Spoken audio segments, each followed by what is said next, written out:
러시아 군인들이 전선에서 떼죽음을 당하는 동안 푸틴은 러시아 전역의 비밀 사무실에 숨어 있습니다. 러시아 정치의 위대한 타조인 푸틴은 자신이 보고 있는 현실을 완전히 부정하며 머리를 모래 속에 깊이 파묻고 있습니다. 크렘린이 우크라이나 전쟁 패배를 인정하는데 푸틴만 러시아가 승리할 수 있다고 진지하게 믿는 유일한 사람입니다. 이것은 현실이 아니며 우크라이나가 러시아의 모든 계획을 무너뜨릴 정도로 큰 일을 하고 있지만 이는 푸틴이 만든 망상일 뿐입니다. 현재 우크라이나는 전장에서 엄청난 우위를 점하고 있으며 이는 모두 푸틴이 침공을 시작한 이후 우크라이나가 전면에 내세운 기술의 결과입니다. 바로 드론입니다. 우크라이나 중거리 드론이 전선 후방을 타격해 러시아군에 큰 혼란을 주고 있습니다. 이로 인해 러시아의 물류가 붕괴되고 지휘 및 통제센터가 파괴되며 러시아가 후방에서 우크라이나를 공격하는 것을 막고 있습니다. 우크라이나는 이 기회를 포착했습니다. 우크라이나는 자신들의 기술과 러시아가 보유한 기술 사이에 분명한 격차가 생긴 것을 이용해 러시아 후방에 혼란을 일으키며 반격을 가하고 있습니다. 이 모든 것은 한 가지 분명한 사실로 이어집니다. 우크라이나는 거의 1년 만에 가장 유리한 위치에 있습니다.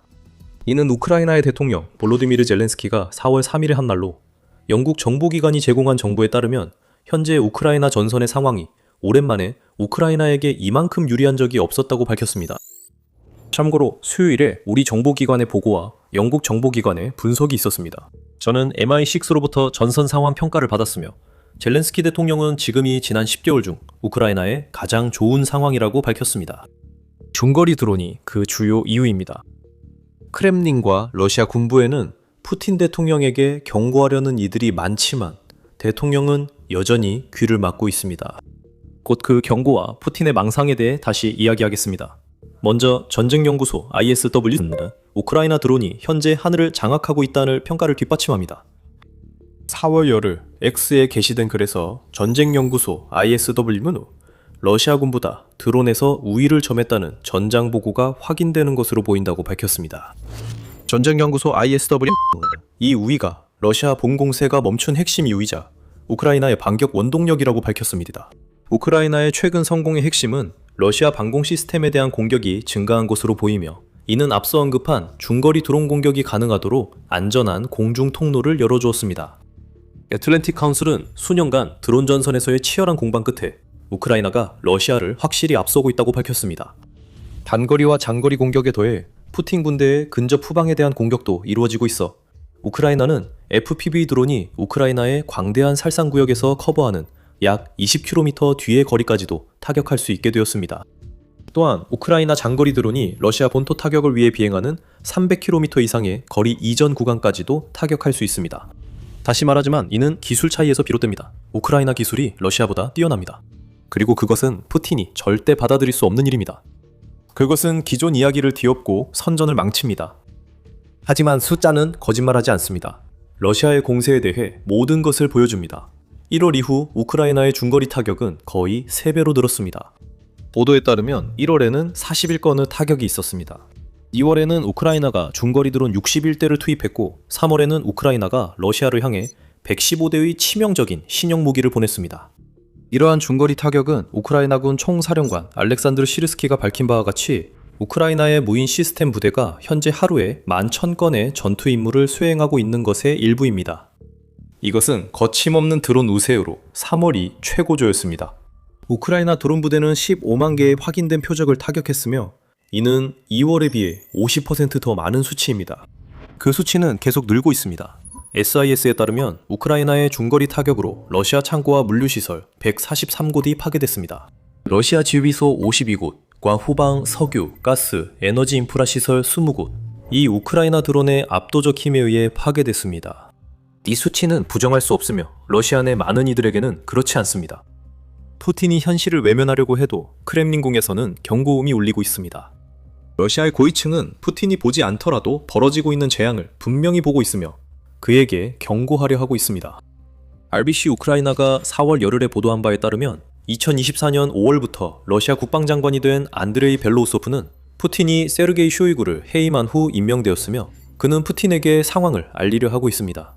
보도에 따르면 벨로우소프는 우크라이나의 드론 상황이 이제 매우 심각해졌다고 밝혔습니다. 우크라이나가 기술적으로나 수적으로 러시아군을 능가하는 수준에 도달했기 때문입니다. 스타링크의 상실 또한 점령지 내에서 러시아의 드론 공격 효과를 감소시킨 것으로 보입니다. 그리고 우크라이나는 러시아가 지금까지 한 번도 본 적 없는 새로운 세대의 장비를 개발했습니다. 러시아는 우크라이나의 더 정교한 시스템에 제대로 대비하지 못하고 있으며 크렘린도 이를 인지하고 있습니다. 푸틴이 직접 이런 문제를 발견하고 해결책을 만들라고 임명한 인물조차도 이 문제에 대해 목청껏 외치고 있지만 푸틴은 전혀 귀 기울이지 않고 있습니다. 벨로소프가 이 모든 말을 통해 진짜로 말하고 있는 것은 푸틴이 자신이 만든 고기 분쇄기 속에서 병사들만 갈아넣는 것 외에 다른 무언가를 하지 않는 한 현재 상황에서 이 전쟁은 러시아가 패배한 것과 다름없다는 점입니다. 그러나 벨로소프가 푸틴에게 이 소식을 조심스럽게 전하려 해도 러시아 내부엔 더 분노한 이들이 있습니다. 그들은 군사 블로거들입니다. 그들은 러시아의 우크라이나 작전 상황에 대해 할 말이 많습니다. 푸틴이 현실과 단절되어 있지 않았다면 지난 4년간 군사 블로거들이 애국적 아첨에서 러시아 침공을 공개 비판하는 변화도 볼 수 있었을 것입니다. 그 블로거들은 침공이 애초에 일어나지 말았어야 한다고 말하는 것이 아닙니다. 대신에 그들은 종종 간접적으로 푸틴에게 지속적인 군사적 무능 때문에 침공이 실패했다고 말하고 있습니다. 러시아 전역의 전문 선전가들조차 이제 푸틴에게 등을 돌리고 있습니다. 알렉세이 추다이프는 러시아 드론 개발을 맡은 유슈쿠니그 시설 책임자로 예전엔 푸틴을 칭찬하던 그가 이제 러시아 사회 전체를 비판하고 있습니다. 추다이프는 러시아가 사회에 봉건제를 뿌리내렸다고 주장합니다. 그리고 그런 후진적인 사고방식은 시민들의 권리를 빼앗을 뿐만 아니라 러시아가 우크라이나의 기술 발전을 따라잡을 수 있게 해줄 혁신의 문도 닫아버린다고 합니다. 다른 비평가로는 텔레그램에서 약 100만 구독자를 가진 군사 블로거 리바르가 있습니다. 그들은 러시아의 우크라이나 공세가 막다른 길에 이르렀다고 말합니다. 그들은 동원 가능성에 반대하며 현재 상황에서는 아무 소용이 없을 것이라고 주장하고 있습니다.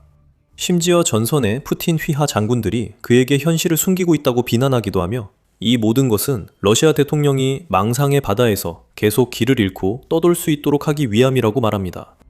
전술, 지휘관, 그리고 푸틴이 만든 러시아가 크렘린 지지자들에게 공개적으로 비판받고 있습니다. 이들은 푸틴을 미워해서가 아닙니다. 그의 권위주의가 그들을 먹고 살게 합니다. 그들은 푸틴이 전장의 현실을 인정하고 130만 명이 넘는 사상자를 냈고 앞으로도 더 많은 희생을 낳을 그 전술이 그때도 통하지 않았고 우크라이나의 드론 우위가 워낙 큰 지금은 더더욱 통하지 않을 것임을 깨닫길 바라는 것입니다. 러시아의 상황이 이미 변하기 시작했습니다. 하지만 상황은 더욱 악화되었습니다. 우크라이나는 전선뿐 아니라 후방에서도 기술적 우위를 활용하고 있습니다. 우크라이나는 방어도 공격만큼 효과적으로 수행합니다. 곧 그 의미를 설명하겠습니다. 먼저 말씀드리자면 지금 더 밀리터리 쇼를 시청 중이십니다. 더 많은 분석이 준비되어 있으니 채널 구독하고 영상을 놓치지 마세요. 방어 전선에서 우크라이나의 드론 우위는 공격에서의 우위만큼이나 점점 더 중요해지고 있습니다. 우크라이나 요격 드론은 저렴하고 효과적이라 러시아 장거리 공격 드론을 이전보다 더 많이 격추시키고 있습니다. 다시 말하지만 숫자는 거짓말을 하지 않습니다. 우크라이나는 1월에 러시아 드론 2,975대를 요격했습니다. 그 숫자는 2월에 3,679대로 증가했습니다. 그 후 숫자는 로켓처럼 급증했습니다. 3월에는 우크라이나가 러시아 드론 7,674대를 피해를 입히기 전에 격추시켰다고 ISW는 보고했습니다. 이러한 전장의 변화가 얼마나 중요한지 과소평가하지 마십시오. 러시아가 우크라이나에 드론을 많이 보내는 이유는 우크라이나가 러시아군에 하는 것과 같은 행동을 하기 위해서입니다. 차이드 드론은 우크라이나 인프라와 군사 목표를 파괴하고 민간인을 공포에 몰아넣으며 에너지망을 붕괴시킵니다. 이 모든 것은 우크라이나 전선 방어력 약화를 위한 것입니다.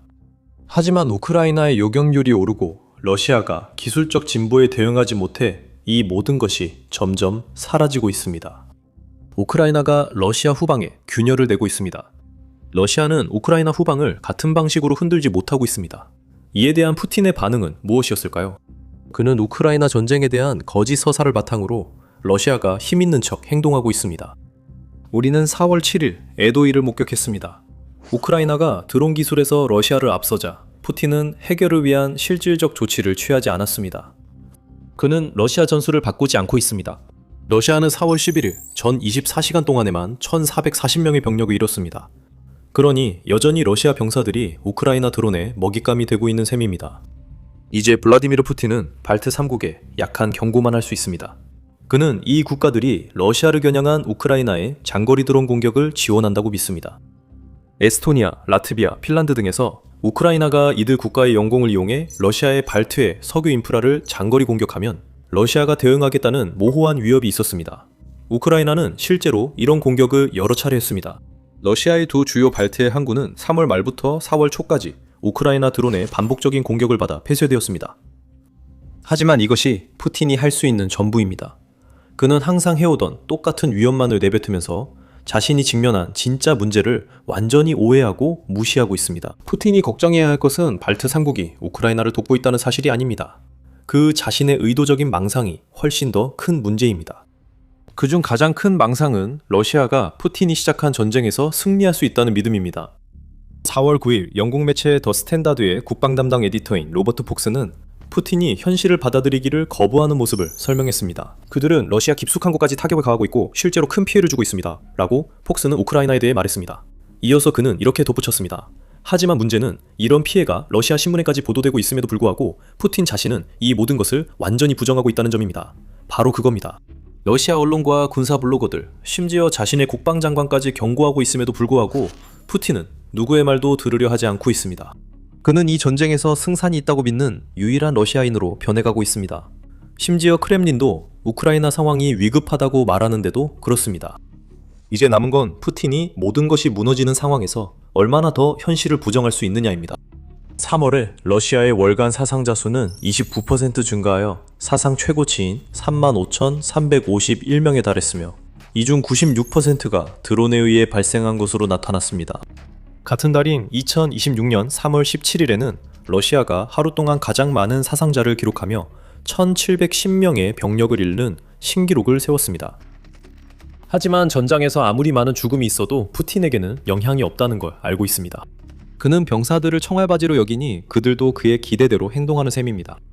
푸틴이 주목할 만한 것은 우크라이나가 러시아 발트해 항구에서 하는 행동일 수 있습니다. 이란에서 벌어진 에피퓨리 작전 이후 유가 급등으로 인해 거의 10억 달러에 달하는 예상치 못한 횡재가 발생했지만 그 발트해 드론 공격들로 인해 그 돈은 크렘린궁의 소나기에서 빼앗기고 말았습니다. 푸틴은 이제 이길 수 없는 전쟁을 멈추라는 경고를 적에게서도 받고 있습니다. 프랑스 유럽 및 외교부 장관 장 노엘 바로는 지난 3월 유럽연합이 새로운 제재 조치를 발표했을 때 푸틴에게 그가 직면한 상황을 정확히 전달했습니다. 이것이 현실이므로 블라디미르 푸틴은 사실을 직시해야 합니다.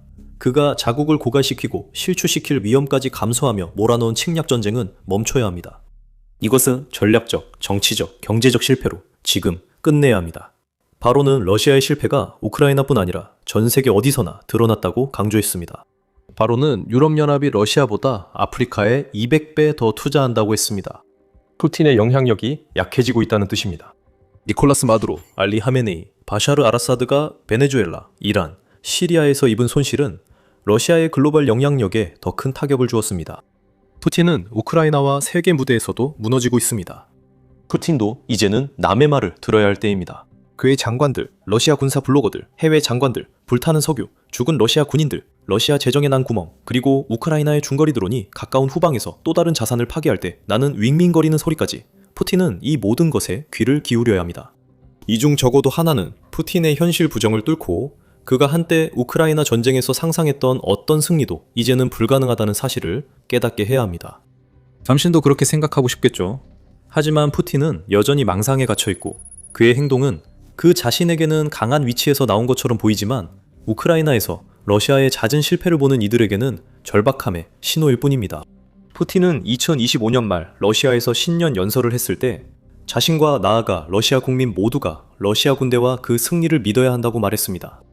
그때는 러시아가 점령하지 않은 땅을 점령한 척 하던 시기였습니다. 2026년이 지나면서 우크라이나의 드론 우위가 더욱 뚜렷해지자 푸틴은 필연적인 러시아 승리라는 무너져가는 이야기를 계속해서 붙잡으려 하고 있습니다.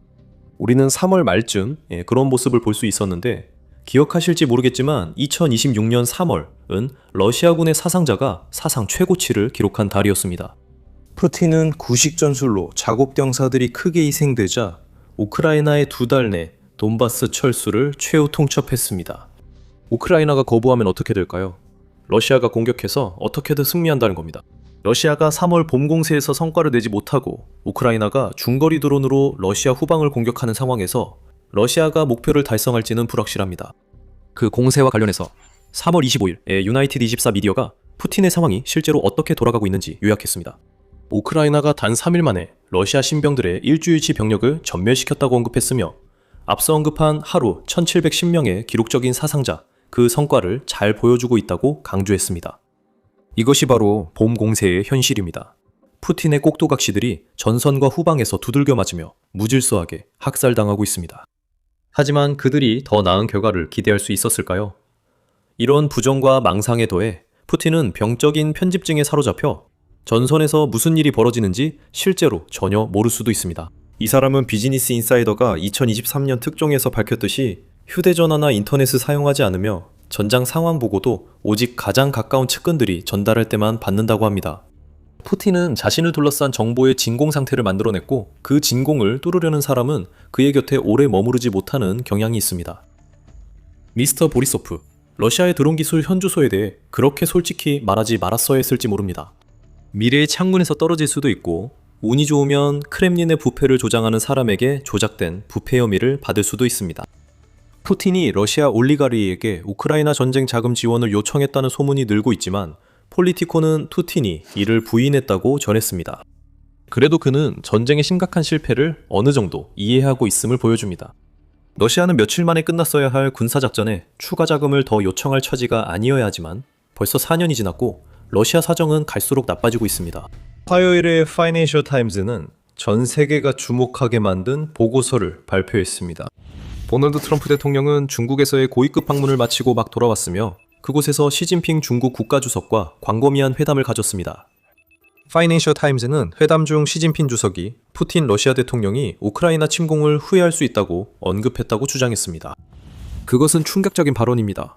당연히 전 세계적으로 큰 화제가 되었고 수많은 분석과 논평을 불러일으켰습니다.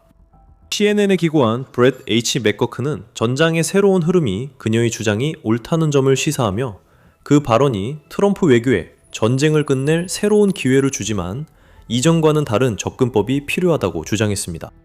맥거크의 주장을 자세히 살펴보고 그것이 전쟁의 향방에 대해 무엇을 시사하는지 알아봅시다. 수십 년간 미국 정치를 지켜본 이라면 맥거크는 익숙한 인물일 것입니다. 그는 조지 W. 부시, 버락 오바마, 도널드 트럼프, 조 바이든 등 4명의 대통령 아래에서 고위 국가안보 직책을 맡았던 저명한 미국 외교관이자 변호사입니다. 그는 최근까지 바이든 대통령의 부보좌관이자 국가안보회의 중동 및 북아프리카 담당 조정관으로 일했습니다. 그 직책에서 그는 가자지구 휴전 협상과 하마스에 의해 억류된 인질 석방 협상 등 복잡한 외교적 노력을 이끌었습니다.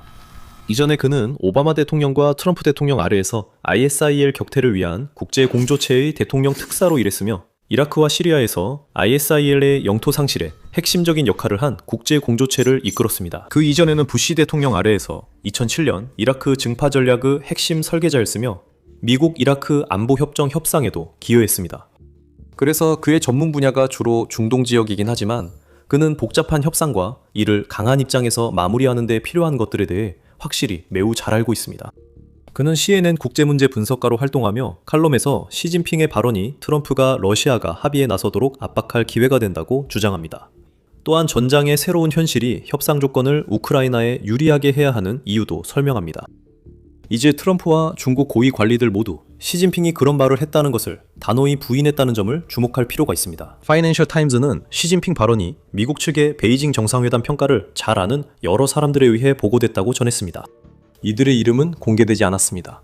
중국 외교부는 보도를 전면 부인했고 트럼프도 기자들에게 아니요, 그는 그런 말을 한 적이 없다고 했습니다. 백악관이 발표한 베이징 정상회담 관련 팩트시트에도 푸틴이나 우크라이나 전쟁에 관한 대화는 언급되지 않았습니다. 중국 외교부 대변인 고제치는 이후 기자들에게 당신이 언급한 정보는 사실과 일치하지 않으며 완전히 근거 없이 조작된 것이라고 거듭 부인했습니다. 실제로 평소에 훨씬 더 신중하게 발언하는 중국 지도자로부터 이렇게 직설적인 발언이 나오는 것은 드문 일입니다. 파이낸셜 타임스 기사에 따르면 소식통의 말을 인용해 시진핑이 우크라이나 상황에 대해 트럼프의 전임자 조 바이든과의 대화에서 했던 어떤 발언보다도 이번 발언이 훨씬 더 강경하다고 인정하고 있습니다. 또한 트럼프는 같은 정상회담에서 시진핑이 미국이 쇠퇴하는 국가라고 말했다고 밝혔으며 트럼프 본인도 이에 동의했다고 말했습니다. 시진핑답지 않게 직설적 발언이라 파이낸셜 타임스 보도 신빙성이 높아집니다. 반면 그런 발언은 이번 주 푸틴이 정상회담을 위해 베이징에 도착했을 때 분명히 어색한 분위기를 조성했을 것입니다.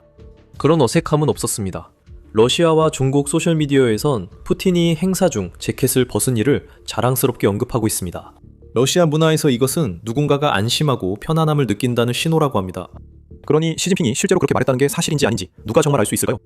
맥거크는 이를 사실로 받아들이며 전쟁의 추세가 그 발언을 뒷받침한다고 합니다.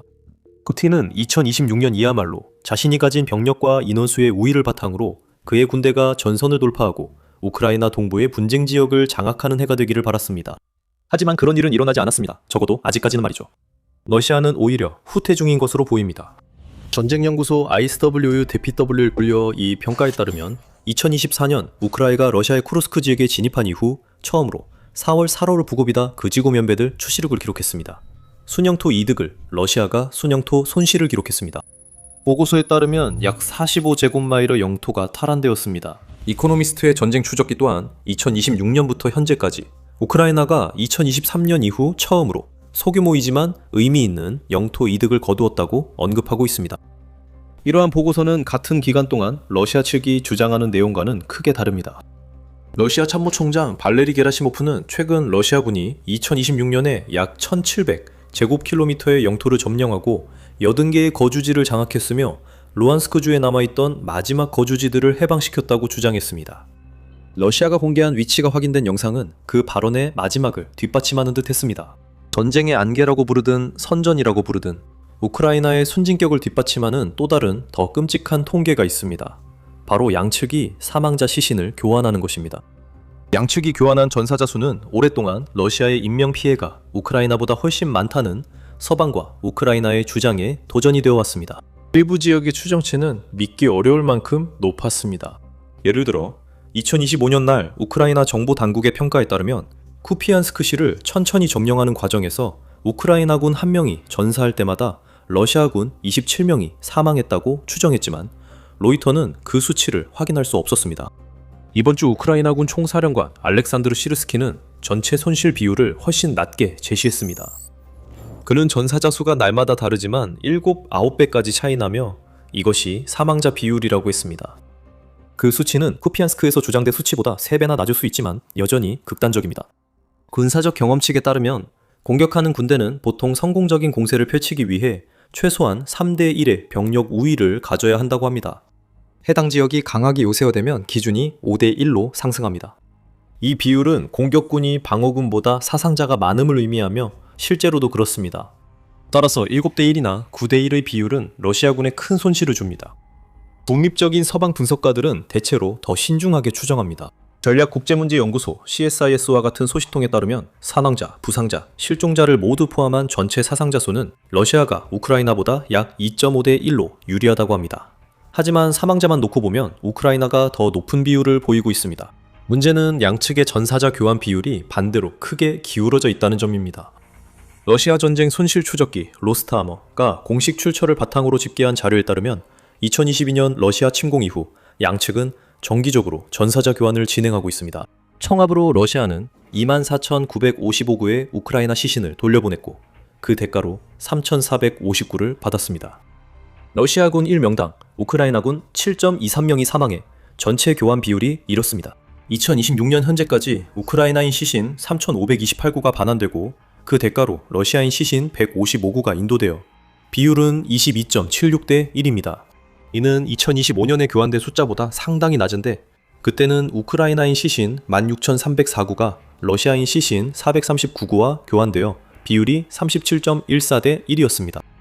지난주 최근 교환에서 우크라이나인 시신 526구가 러시아인 시신 41구와 교환된 것이 가장 중요합니다. 여전히 12.8대 1 비율이지만 거의 매달 이뤄진 교환 규모는 한동안 1000명대, 10, 20명 수준이 계속됐습니다. 우크라이나 측은 이 큰 격차의 이유가 두 가지라고 오랫동안 주장해왔습니다. 첫째로 그들은 러시아 측이 일부 사망자나 이전에 일부만 송환된 전사자의 시신 일부를 포함시켜 숫자로 부풀리고 있다고 주장해왔습니다. 하지만 그들은 러시아는 점령지에서 전사자를 수습할 수 있었지만 우크라이나는 그러지 못해 비율이 인위적으로 높아졌다고 주장합니다. 최근의 교환에서 러시아인의 수는 최근 몇 달에 비해 2배로 늘어난 반면 우크라이나인의 수는 사실상 절반으로 줄었습니다. 우크라이나 주장에 따르면 우크라이나가 진격해 러시아가 이전에 점령했던 지역으로 들어가 전사한 러시아 병사들을 수습하고 있음을 시사합니다.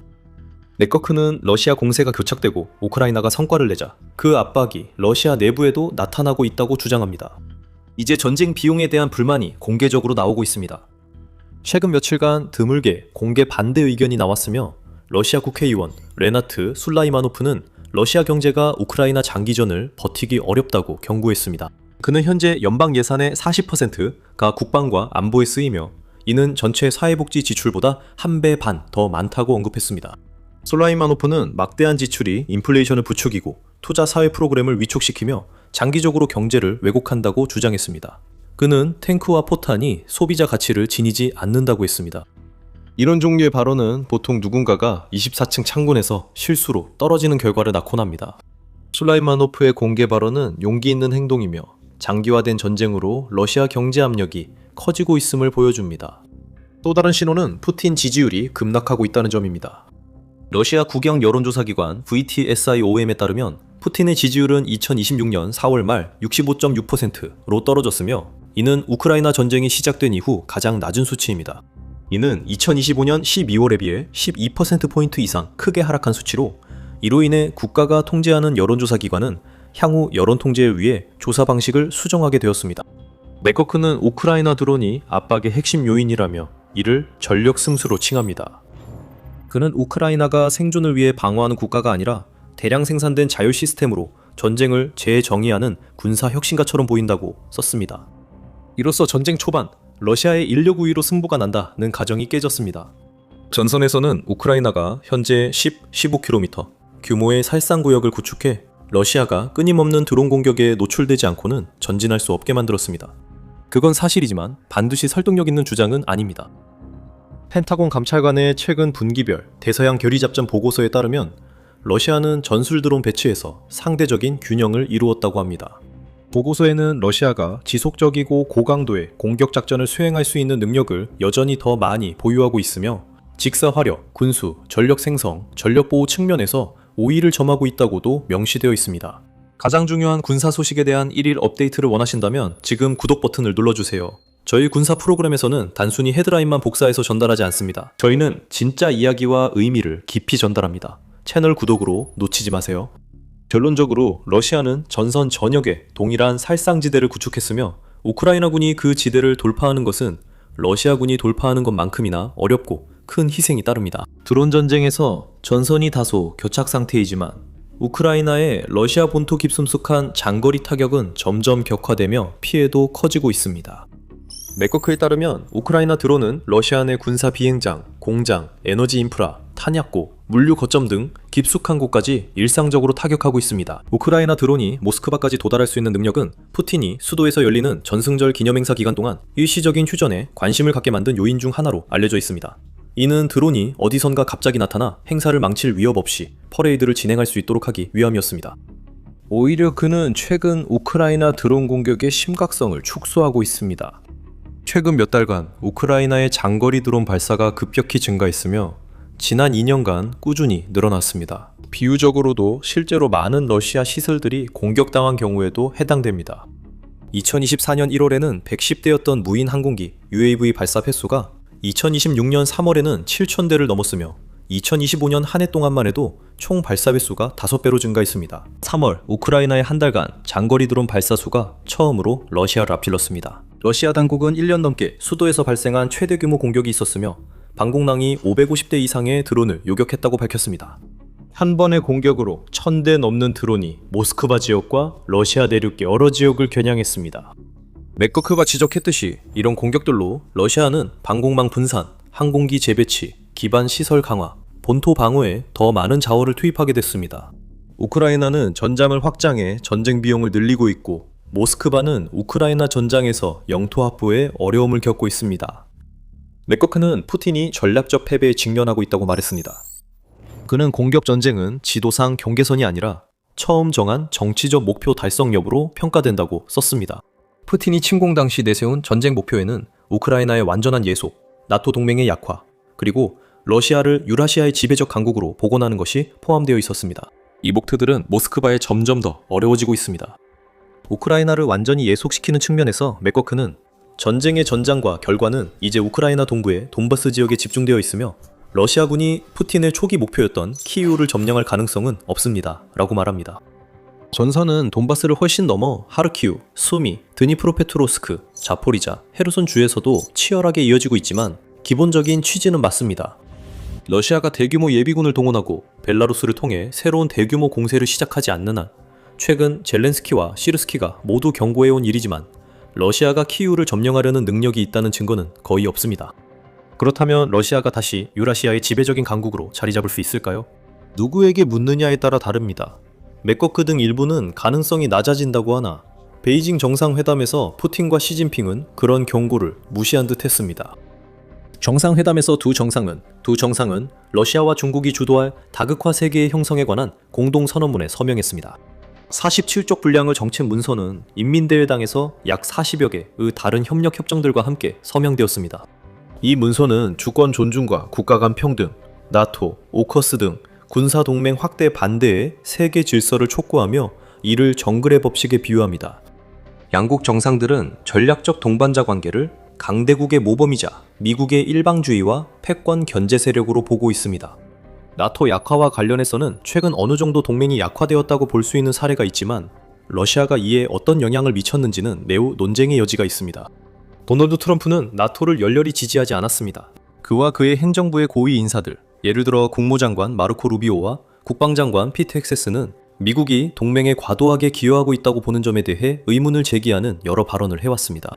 트럼프는 미국의 유럽 나토 동맹국들이 이란과의 갈등이나 미국, 이스라엘의 공격에 대한 보복으로 이란이 봉쇄한 호르무즈 해협을 다시 여는 자신의 노력에 동참하지 않는데 크게 불만을 가졌습니다. 4월 트럼프는 나토 회원국들이 호르무즈 해협 재개방에 협조하지 않으면 미국이 나토 역할을 줄이거나 탈퇴하겠다고 위협했습니다. 그러나 푸틴의 우크라이나 침공이 동맹을 약화시키기보다는 오히려 강화시켰다는 주장이 더 설득력 있습니다. 맥거크에 따르면 트럼프의 비판에도 불구하고 나토 동맹은 러시아 침공 때보다 더 커졌습니다. 핀란드와 스웨덴이 동맹에 가입하고 유럽 각국의 국방비 지출이 늘어나 동맹이 더 강해졌습니다. 러시아가 큰 손실을 입고 있지만 푸틴은 우크라이나 전쟁에서 성과가 거의 없고 상황은 매달 악화된다고 그는 결론을 내립니다. 러시아가 왜 약한 입장이고 불리한 전쟁 합의에 취약한지 설명한 뒤 맥거크는 본격적으로 자신의 주장 핵심을 말합니다. 이것이 중국에 어떤 의미가 있는지 그리고 트럼프가 이를 어떻게 활용해 푸틴에게 합의를 강요할 수 있는지에 대한 내용입니다.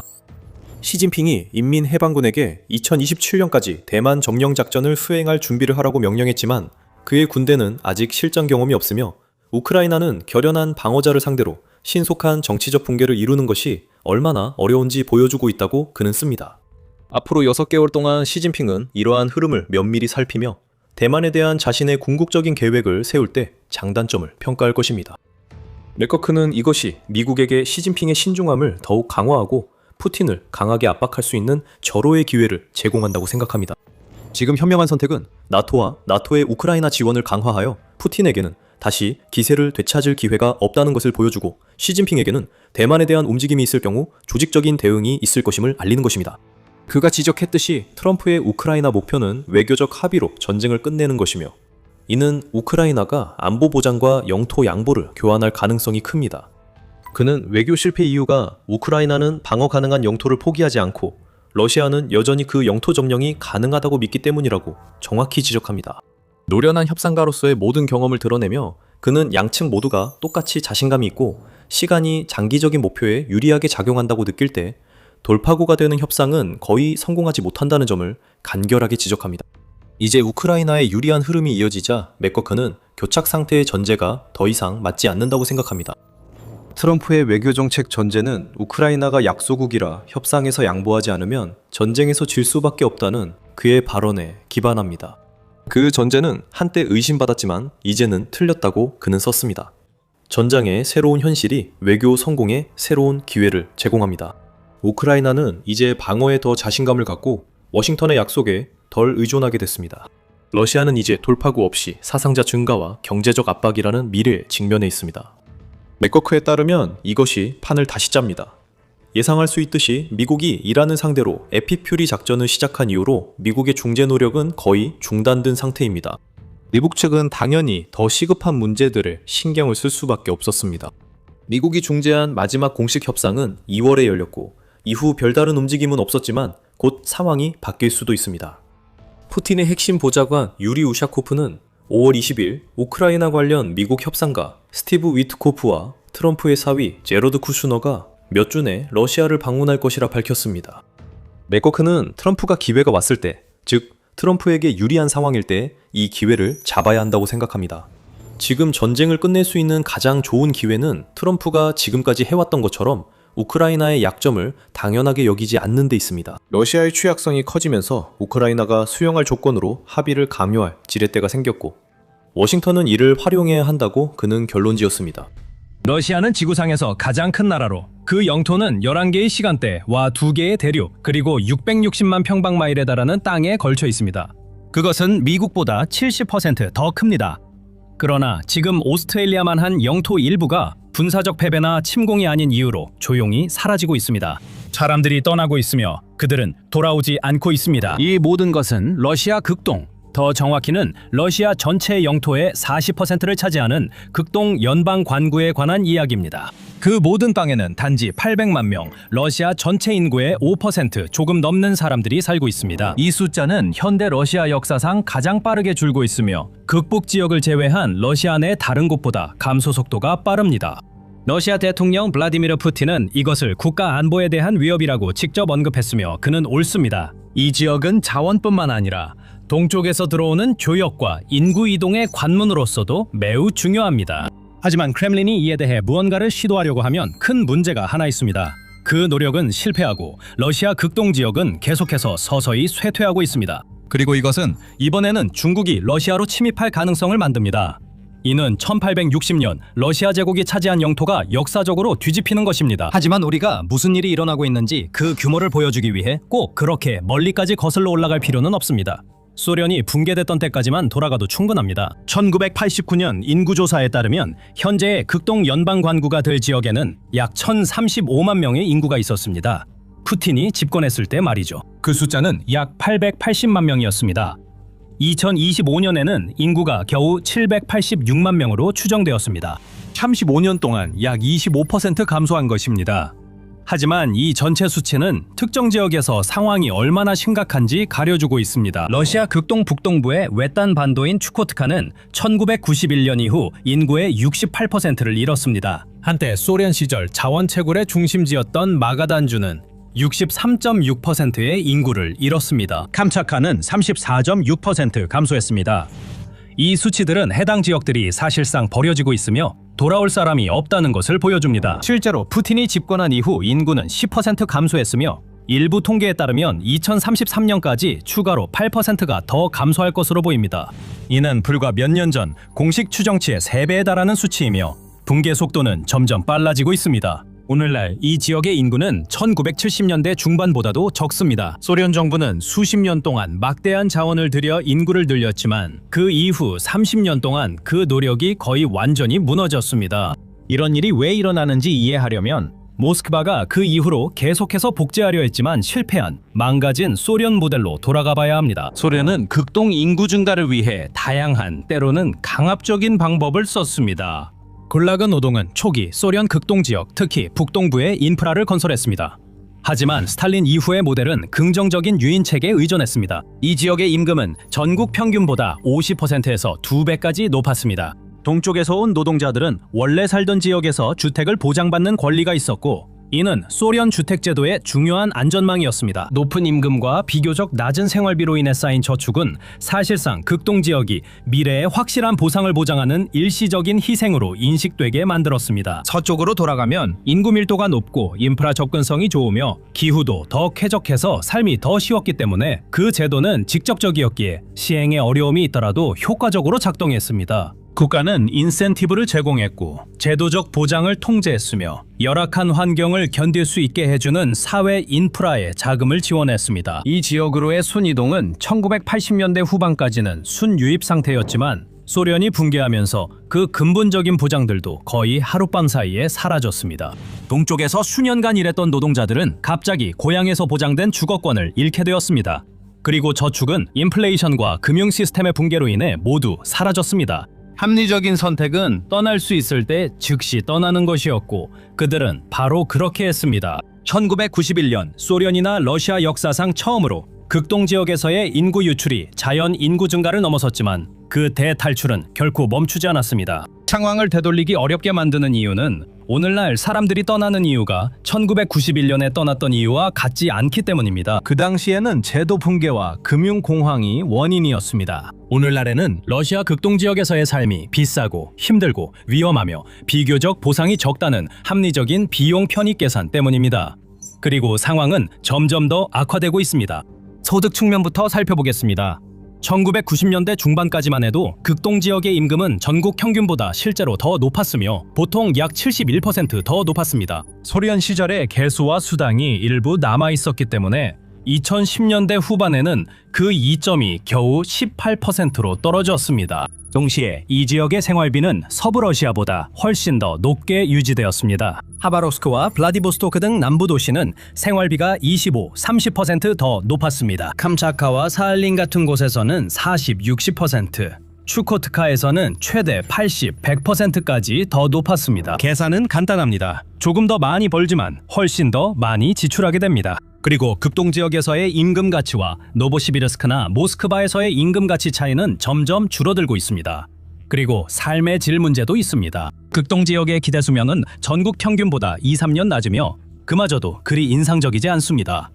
범죄율도 러시아 다른 지역보다 높습니다. 극동 연방 관구의 빈곤율은 15.7%로 전국 평균인 12.6%보다 높습니다. 소규모 정착지의 의료 서비스가 통폐합되어 이 지역의 많은 사람들이 사실상 의료 서비스를 이용할 수 없게 되었습니다. 2015년까지 하위 지역의 학생 수는 1990년 수준의 25, 30%로 감소했습니다. 그리고 시스템의 대응은 학교를 폐쇄하는 것이었고 이는 더 많은 가족들이 떠나게 만들었으며 그 결과 매우 부정적인 결과를 낳는 긍정적 피드백 루프를 형성했습니다. 떠날 여력이 있으면서도 망설이던 사람들은 상황이 악화되는 것을 보고 다른 곳에서 한번 해보기로 합니다. 남아있는 사람들은 상대적으로 나이가 많고 더 가난하며 국가 지원에 더 많이 의존하는 경향이 있습니다. 이로 인해 세수 기반이 줄어들고 지역 예산은 점점 더 교육이나 청년 지원보다는 노령 인구의 건강관리와 사회 복지 서비스에 사용됩니다. 다시 한번 다음 세대의 젊은이들도 처음과 같은 결정을 내리게 되고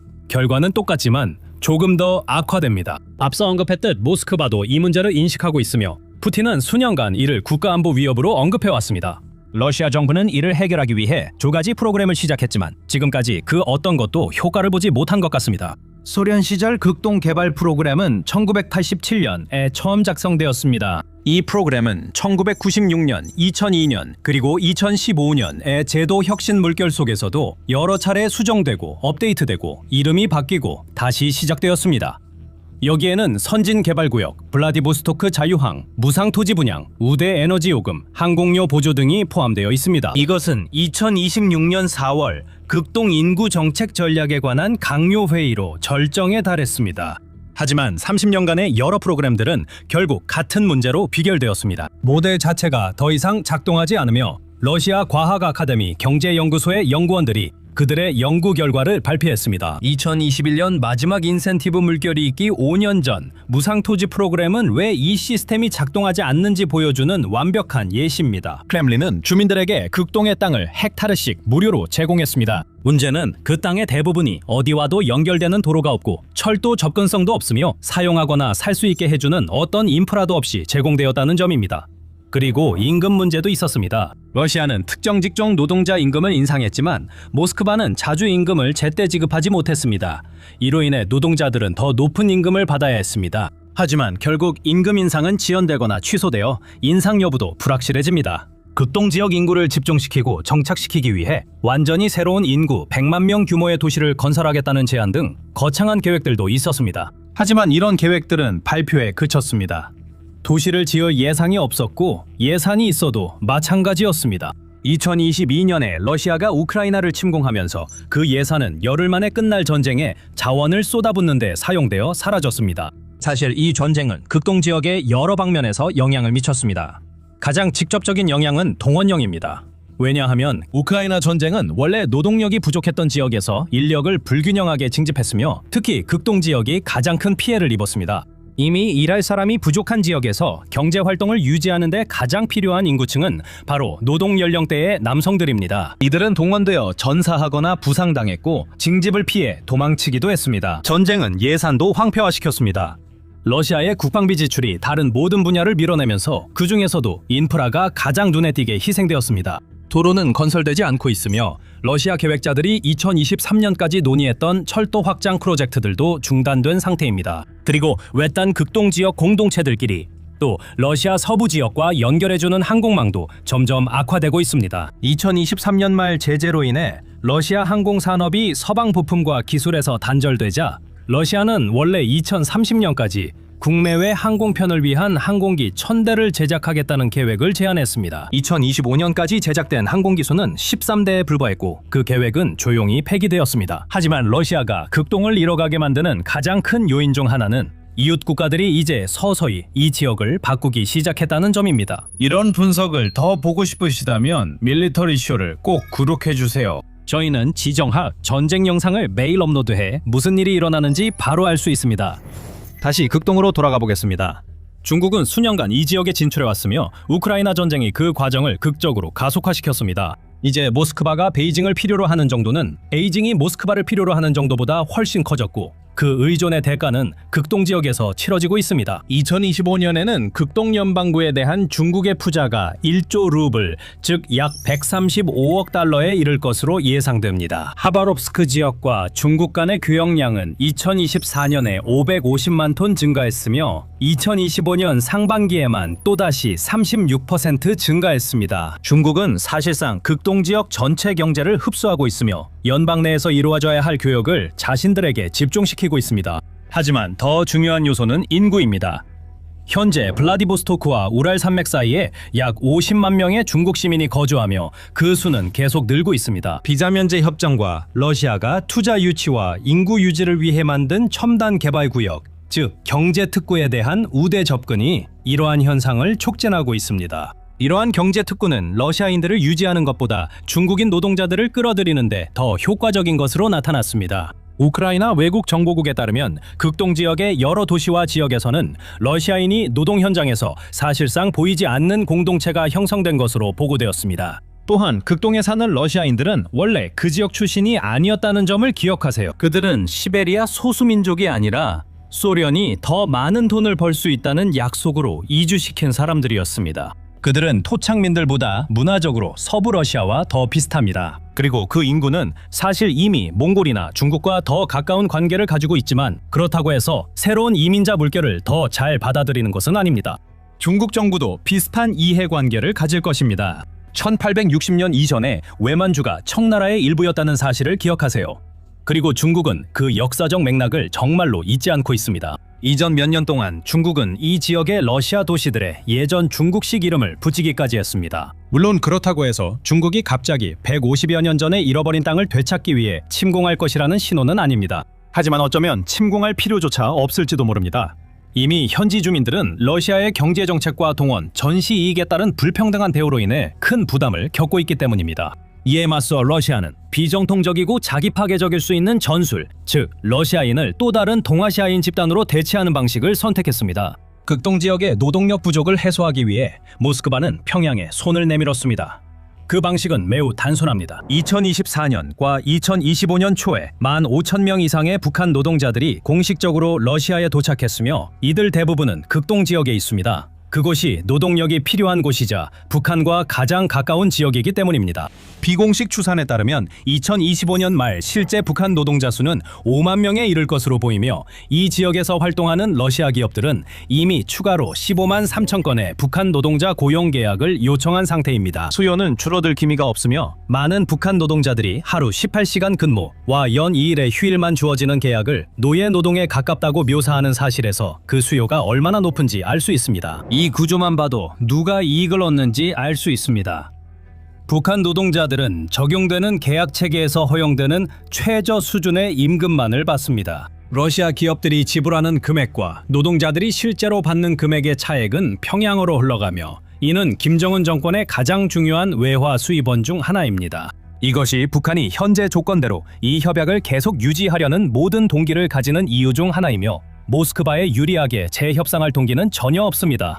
그 결과 두 핵무장 국가는 서로 다른 수단을 사용하면서도 같은 전략적 결과를 달성하며 동시에 러시아 영토에 자신들의 입지를 굳히고 있습니다. 모스크바가 자체 인구로는 충분히 인력 배치도 자금 지원도 통치도 할 수 없는 지역에서 점점 더 존재감을 키우고 깊게 뿌리내리고 있다는 것입니다. 우크라이나 대외정보국은 이를 모스크바가 전쟁의 대가로 자국 영토를 내주는 것이라고 표현했습니다. 이는 전쟁에서 승리하고 푸틴이 스스로 무너뜨린 국내 안정성을 어느 정도 회복하려는 또 다른 도박입니다. 여기에는 서방에서 거의 다뤄지지 않는 또 다른 측면이 있습니다. 이는 너무 극단적으로 들리거나 아직 초기 단계이기 때문입니다. 극동 지역의 인구 붕괴가 러시아 내부에 미치는 정치적 영향도 있습니다. 러시아계 주민들이 떠나면서 이 지역의 인구 구성도 변화하고 있습니다. 극동 지역의 일부 도시에서는 중국인과 우즈베크인 인구가 러시아인과 비슷한 수준에 이르렀습니다. 조직적인 활동 기반을 갖춘 일부를 포함한 러시아 활동가들은 공개적으로 시베리아 독립이라는 개념을 논의하기 시작했으며 때때로 시베리아 합중국이라는 표현을 사용하기도 합니다. 그것은 원래 예술 운동으로 시작되었지만 정치적이고 문화적인 정체성으로 이어졌습니다. 이러한 논의들은 여전히 주변부에 머물러 있지만 더 큰 맥락을 생각해 보십시오. 푸틴은 지난 25년 동안 러시아가 최우선이 아닌 모든 형태의 민족 정체성을 억제하려고 노력해왔으며 심지어 옛 소련 국가들의 독립성마저 약화시켜 이들이 연방에 계속 연결되어 있도록 했습니다. 이번에는 모스크바가 거리와 제도, 인프라의 부족 때문에 개입할 가능성이 가장 낮은 지역에서 또 다른 분리주의 운동이 일어날 수 있다는 사실은 러시아 내부 정치가 붕괴 직전에 있음을 의미합니다. 이 활동가들은 현재 해외에서 활동하며 우크라이나 전쟁 발발 시 러시아를 가장 먼저 떠난 이들입니다. 하지만 푸틴 정부가 조금이라도 약한 모습을 보인다면 현지 주민들은 국가가 지원하는 선전을 꿰뚫어보고 동참할 수도 있습니다. 그래서 결국 세계 최대 국가들과 맞먹는 넓은 지역이 남게 됩니다. 이 지역은 세계 최대의 목재, 어류, 희토류, 다이아몬드, 금, 탄화수소 매장량을 보유하며 중국, 일본, 북한과 국경을 접하고 베링 해협을 사이에 두고 알래스카와 가까이 있습니다. 푸틴은 러시아인들이 그곳에 머물고 싶어하게 만들지 못하고 있고 현지 인구는 점차 중국인이나 한국인으로 대체되고 있습니다. 앞으로 1세기 동안 미개발 자원의 부와 다른 세계 강대국들과 가까이 위치함으로써 발생하는 지정학적 영향은 점점 더 중요해질 것입니다. 문제는 실제로 그곳에 누가 있을지, 누가 경제를 운영하고 도시를 채우며 자원을 채굴하고 누구의 이익을 위해 결정할 것인지가 될 것입니다. 모스크바는 자신을 강대국으로 내세우며 인접 지역에 대한 통제권을 다시 주장하고 서방의 포위에 맞서며 우크라이나와 그 너머에서 힘을 과시하고 있습니다. 하지만 가장 단순하고 근본적인 영토 통제의 기준인 자국민을 그곳에 머물게 하는 것조차 제대로 해내지 못하고 있습니다. 러시아가 당장 내일이나 다음 선거에서 극동 지역을 잃게 되는 일은 없을 것이고 가까운 시일 내에 연방에서 분리 독립하려는 봉기가 일어날 가능성도 없습니다. 하지만 분명히 말씀드리자면 러시아 극동 지역은 천천히 그리고 꾸준히 러시아의 인구 우위에서 다른 무언가로 변화하고 있습니다. 국경 변화가 곧 일어날 일은 아닙니다. 혹은 인구 붕괴를 이끄는 요인들이 경제 붕괴도 이끌고 있으며 이 과정이 스스로를 지속시키고 강화시키고 있습니다. 그곳에 실제로 살고 일하고 건설하고 그 자원의 혜택을 받는 사람들이 누구인지에 대한 현실은 수십 년 전부터 계속 변화해오고 있습니다. 러시아 우크라이나 전쟁의 흐름이 극적으로 바뀌었습니다. 어떻게든 모든 역경을 딛고 우크라이나는 이 전쟁을 최약체로 시작했음에도 불구하고 세계에서 가장 큰 군사력 중 하나를 심각하게 약화시키고 좌절시키는 방법을 찾아냈습니다. 이제 많은 저명한 군사 분석가들은 전쟁이 계속되고 모스크바가 소모전 전략을 밀어붙이고 있음에도 불구하고 우크라이나가 러시아의 승리를 막을 현실적인 길이 있다고 주장합니다. 그런 군사 전문가 중 한 명이 벤 호지스입니다. 그는 미 육군 장교로 은퇴했으며 미 육군 유럽 사령관을 역임했고 이후에는 나토의 물류 분야 수석 멘토로 활동했습니다. 호지스는 수십 년간의 군 경력을 가진 인물로 전술과 전략 그리고 현대 분쟁의 변화하는 역학에 대해 거의 비할 데 없는 통찰력을 지니고 있습니다. 그가 말을 하면 모두 귀 기울입니다. 그는 수년간 우크라이나 전쟁에 대해 여러 이야기를 했습니다. 사실 그는 전쟁 초기부터 우크라이나가 어떤 형태로든 승리할 수 있다는 전망을 가장 적극적으로 믿어온 인물 중 한 명입니다. 예를 들어 2022년 9월 전 세계 언론 대부분이 러시아가 우크라이나가 저항하기에는 너무 많은 자금과 힘, 인력을 가지고 있다고 확신하던 시기였습니다. 벤 호지스는 텔레그래프에 러시아 자체가 붕괴할 것에 대비하라는 제목의 기고문을 썼습니다. 그 글에서 그는 러시아가 전쟁에서 패배할 뿐만 아니라 우리가 알고 있는 러시아 연방 전체가 그 여파로 붕괴할 것이라고 주장했습니다.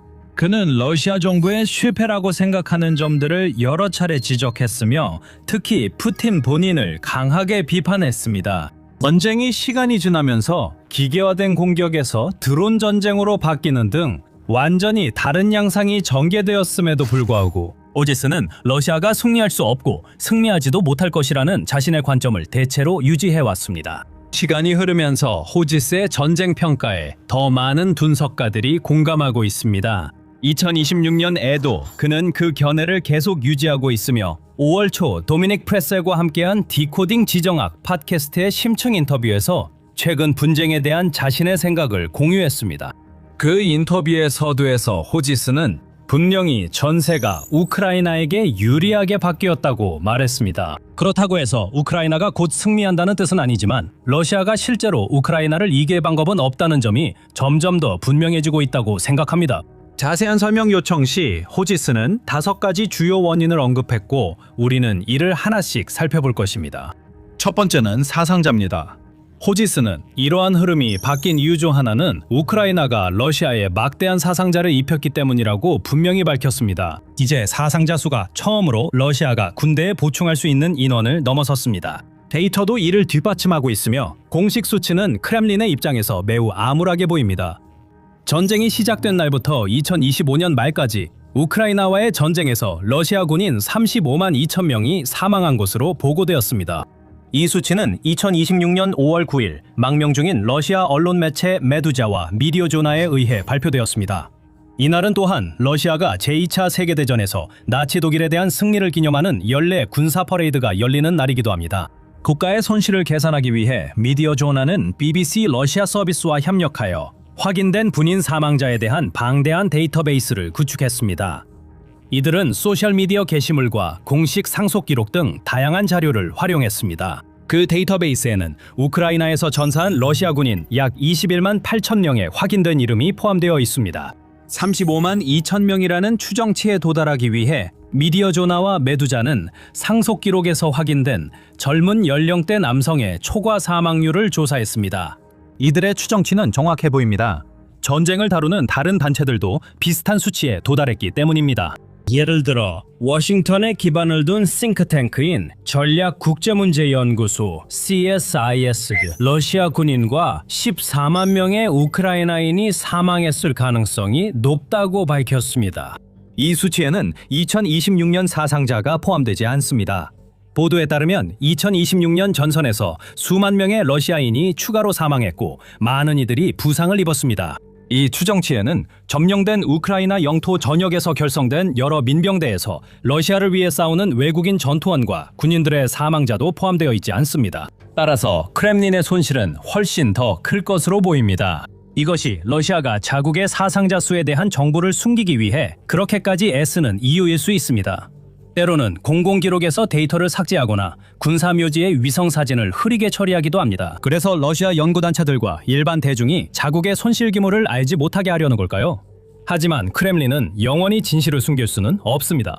앱을 차단하고 VPN을 금지하며 러시아 국민을 외부 세계와 단절시키려고 안간힘을 쓰고 있지만 수많은 언론 보도가 계속해서 진실을 밝히고 있습니다.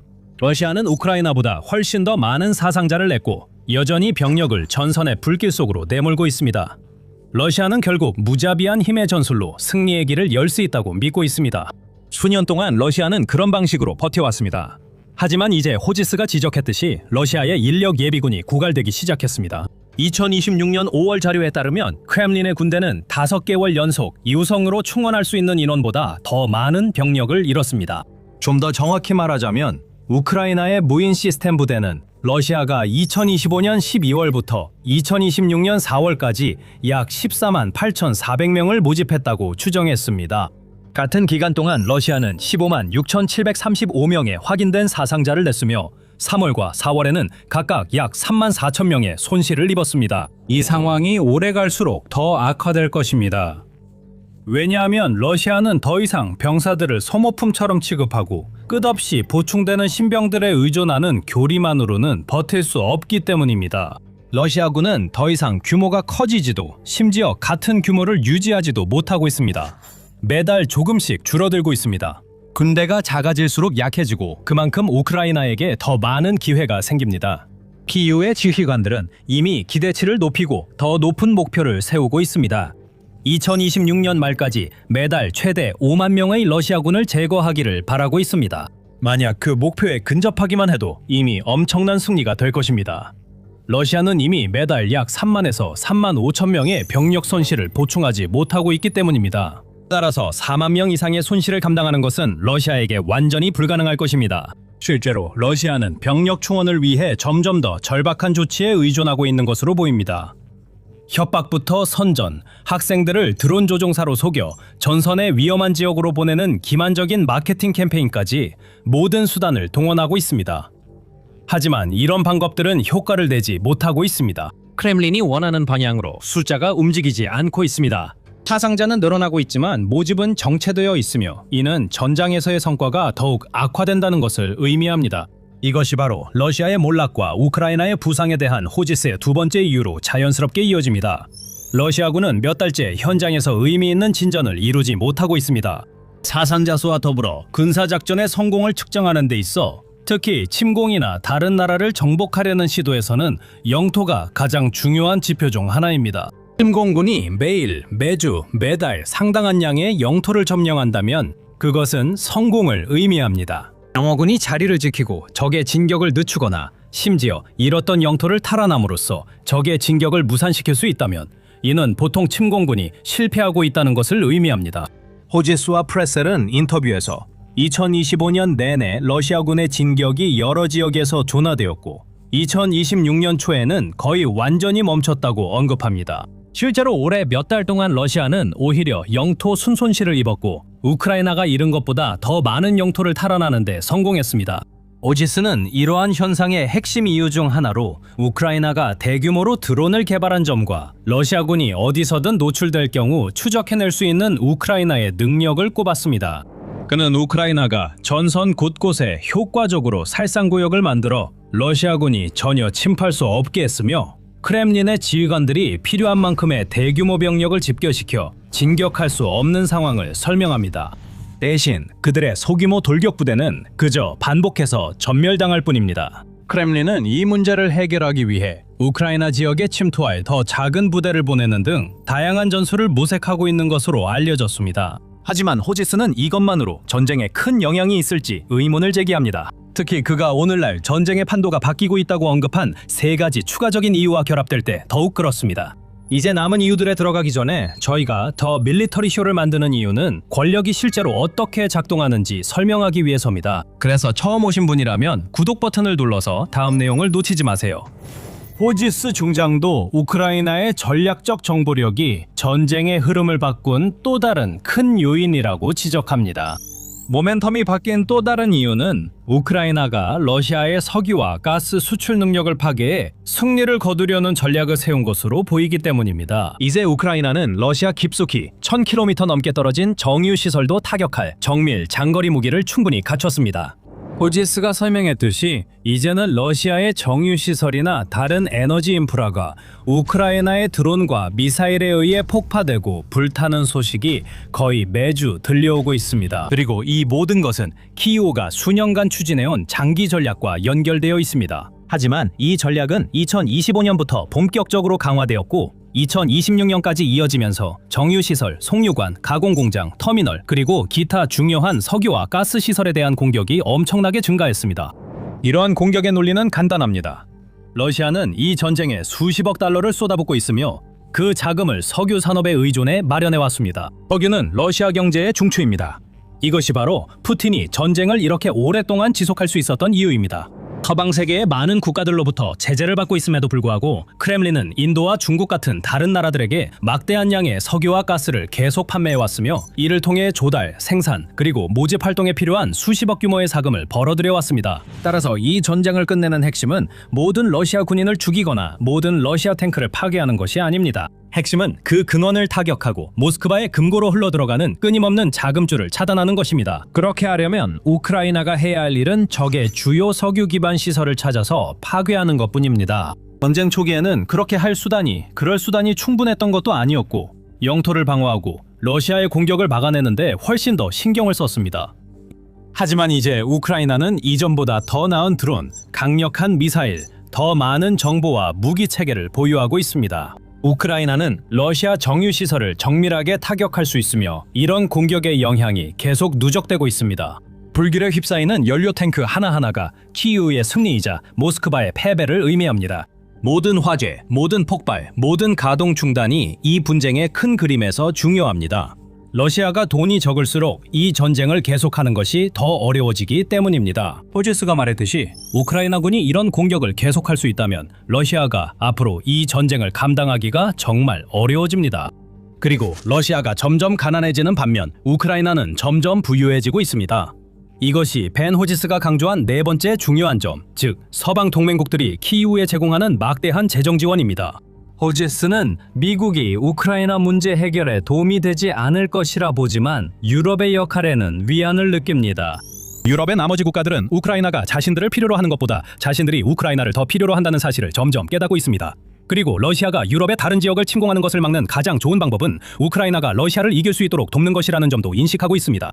호지스는 이 점에서 독일이 앞장서고 있지만 다른 나라들도 우크라이나를 돕기 위해 할 수 있는 만큼 지원에 나서고 있다고 덧붙였습니다.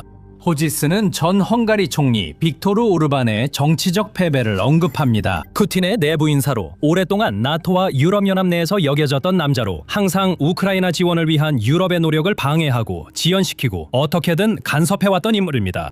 예를 들어 900억 유로의 우크라이나 대출이 실제로 최종 확정되기까지 몇 달이 걸린 것도 오르반 때문이었습니다. 하지만 이제 오르반이 물러나고 훨씬 더 친유럽적인 총리가 그 자리를 대신하면서 그 돈이 마침내 우크라이나로 자유롭게 흘러들어가고 있습니다.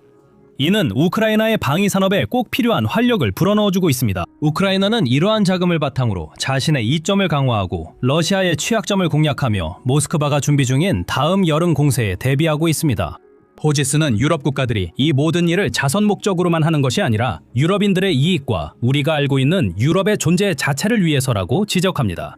그는 우크라이나가 무너지면 러시아가 곧 당신들 문 앞까지 올 것이고 아니면 우크라이나를 재정적, 물질적으로 지원하고 러시아상 석유 운반 섀도우 플릿 선박을 막는 등 여러 방법으로 돕는 것 중 선택해야 한다고 말했습니다. 이것이 유럽이 해야 할 일이고 이는 그들 이익을 위한 것입니다. 그렇게 되면 러시아가 전쟁을 계속하기 더 어려워질 것입니다.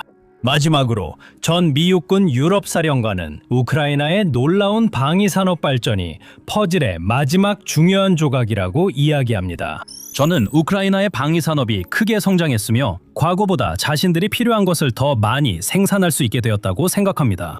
그는 최근 우크라이나의 화포나 탄약 부족 보도가 줄어든 이유가 우크라이나가 필요한 탄약을 상당 부분 자국에서 생산할 수 있게 되었기 때문이라고 언급합니다. 또한 여러 혁신적인 프로젝트를 실현하는 데에도 성공했습니다. 많이 회자되는 플라밍고와 롱 넵튠 미사일, 그리고 최전선에 배치되고 있는 수십 종의 치명적인 신형 드론들도 그 예입니다. 전쟁이 시작된 이후 우크라이나 전역에 새롭게 생겨난 수백 개의 방위 산업체 덕분입니다.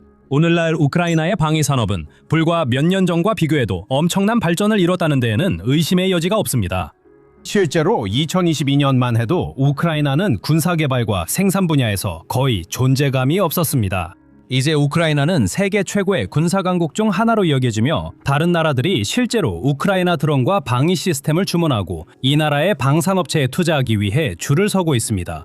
우크라이나가 인력 부족이나 서방 동맹국들로부터 중요한 방공체계의 제한된 공급과 같은 어려움에 직면했을 때조차 우크라이나 방위산업은 그에 맞게 적응해왔고 지휘관들은 가장 효과적인 해결책을 찾아 배치해왔습니다. 예를 들어 이 나라의 군대는 점점 더 드론에 의존하게 되었습니다.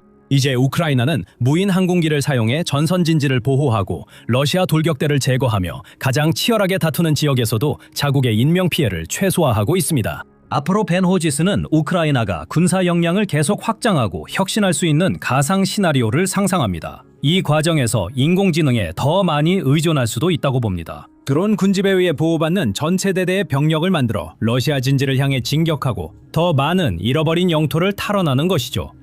물론 이는 아직 이론적인 이야기입니다. 하지만 그동안 러시아는 호지스가 언급한 모든 점들, 즉 급증하는 사상자부터 불타는 석유 인프라까지 실제 세계에서 그 결과를 뼈저리게 경험하고 있습니다. 이렇게 다양하지만 똑같이 중요한 모든 요인들의 단순하고도 불가피한 결과는 러시아가 동력을 잃고 이 전쟁에서 패배하고 있다는 것입니다. 푸틴은 더 이상 그 사실을 더는 외면할 수 없습니다. 그의 가장 열렬한 지지자들조차도 그에게 등을 돌리기 시작했기 때문입니다.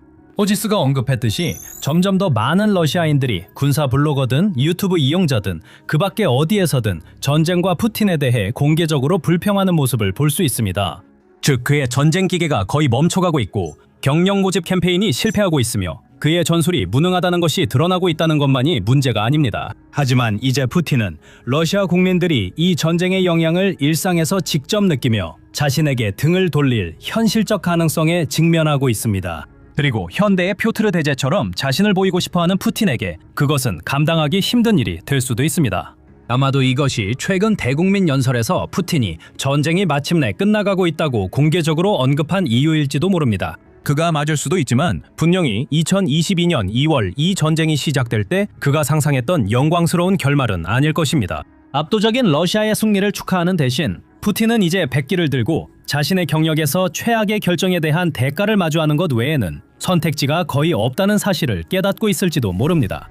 아프리카에서도 세계 다른 지역과 마찬가지로 러시아는 크게 패배했습니다. 그것은 프랑스 외무장관 장 노엘 바로의 2026 아프리카 포워드 정상회의에서의 말이었습니다. 그리고 그 말은 러시아 전체의 가슴에 비수처럼 꽂혔습니다. 왜일까요? 바로가 옳기 때문입니다. 러시아의 마지막 동맹국들이 이제 푸틴의 가장 큰 문제가 되고 있습니다. 영향력이 약해지고 있습니다. 푸틴에게서 등을 돌리고 있습니다. 러시아가 여전히 초강대국이라 생각한다면 다시 생각해보세요.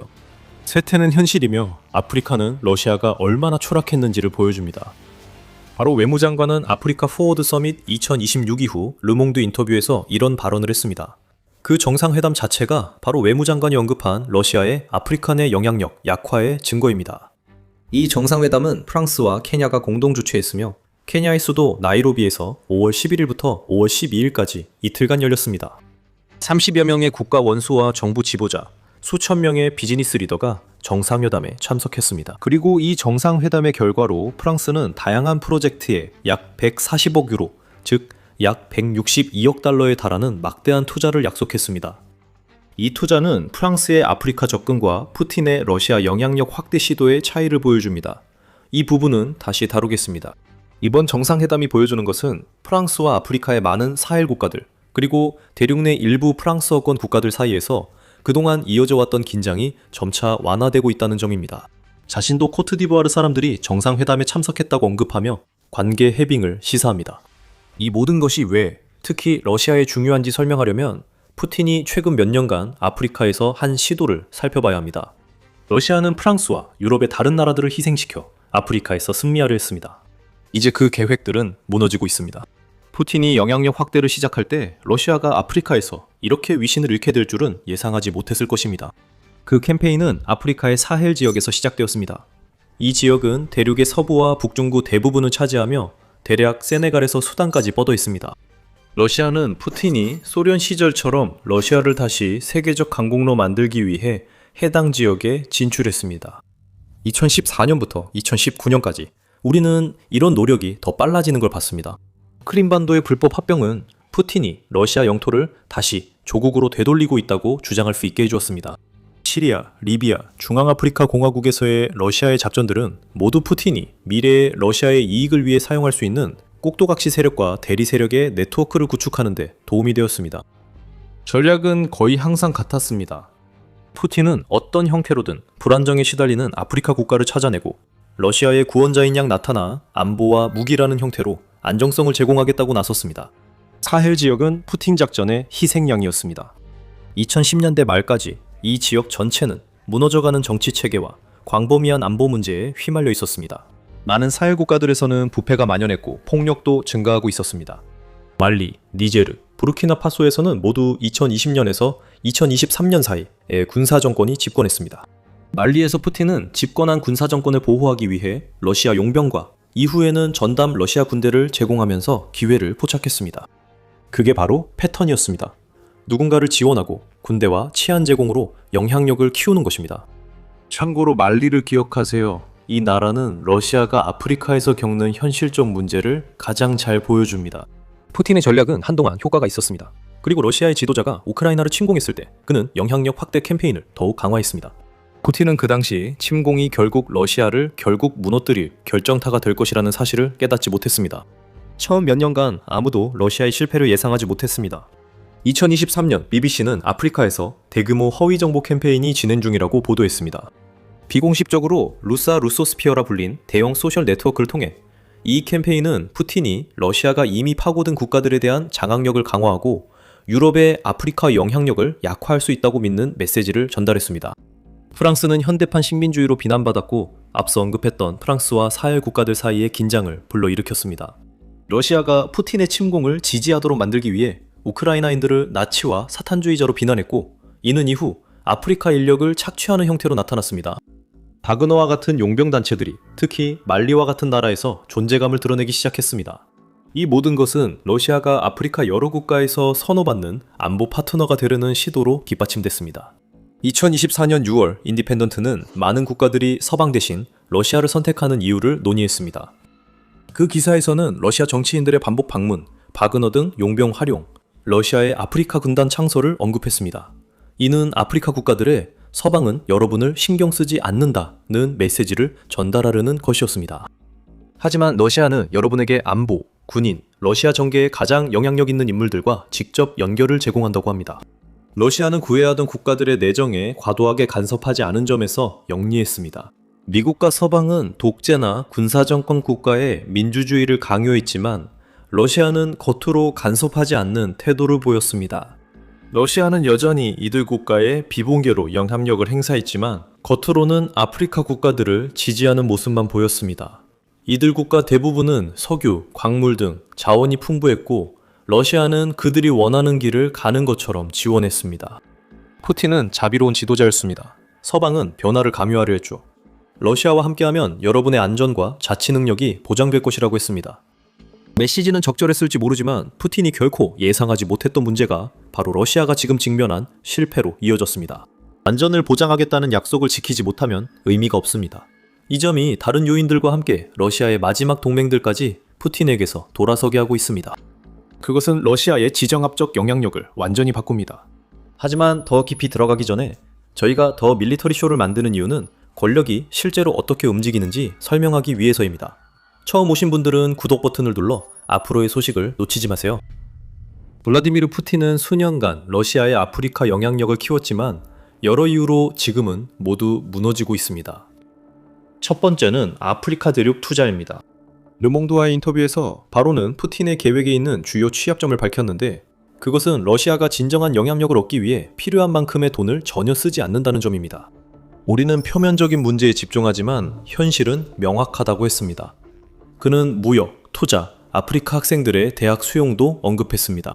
프랑스와 유럽이 아프리카 발전에 기여하는 바는 중국, 러시아, 미국 같은 나라들보다 10배, 50배, 심지어 100배나 더 크다고 했습니다. 유럽 외교관계위원회는 2024년 10월 기사에서 이 발언을 지지하며 내용을 확장했습니다. 유럽 외교관계위원회는 러시아와 아프리카의 무역이 10년간 2배로 늘어 2023년 246억 달러에 이르렀다고 밝혔습니다. 하지만 이는 유럽연합과의 2,880억 달러 무역 규모에 비해 크게 뒤처진 수치였습니다. 중국, 인도, 터키도 무역에서 러시아보다 훨씬 앞서 있습니다. 당시 러시아의 해외 직접 투자는 아프리카 전체의 1%에 불과했습니다. 그리고 실제 변화를 이끌어낼 수 있는 대규모 인프라 개발이나 아프리카 국가들이 자원 부국으로서 이익을 얻을 수 있는 광산 개발 같은 프로젝트를 지원할 만큼의 규모로 자금을 제공하지도 않았습니다. 이런 재정 문제들은 계속 쌓이고 있었습니다. 그러나 드러난 근열들은 러시아의 안보 보장 약속으로 덮였습니다. 푸틴이 여러 나라에 퍼뜨린 반서방 정서는 러시아가 그 약속들을 이행하라는 요구를 받지 않는 한 효과적이었습니다. 스포일러 경고입니다. 러시아는 약속 이행 요구를 받았지만 처참히 실패했습니다. 앞서 말리를 기억해달라고 한 이유가 있었습니다. 최근 말리에서의 사건들은 러시아의 거짓 약속을 드러냈습니다. 푸틴의 군대는 말리에서 군사정권이 국민을 통제하는 데 도움을 줄 예정이었습니다. 하지만 실제로 시험대에 올랐을 때 그들은 너무나도 형편없이 실패해서 분리주의자들과 반군들이 말리에서 대대적인 성과를 거두도록 허용하고 말았습니다. 4월 말쯤 말리 북부의 독립을 위해 중앙 군사정권과 싸우고 있는 아자와드 해방전선 주요 거점 도시인 키다에 대한 공격을 시작했습니다. 그곳에는 라무론마는 첨더고란들 대야 영역의 조가는 키달. 이러한 공격을 저지하기 위해 배치된 러시아 아프리카 군단 아프리카 군단은 키달에서 포위되었고 결국 철수를 협상하게 되었습니다.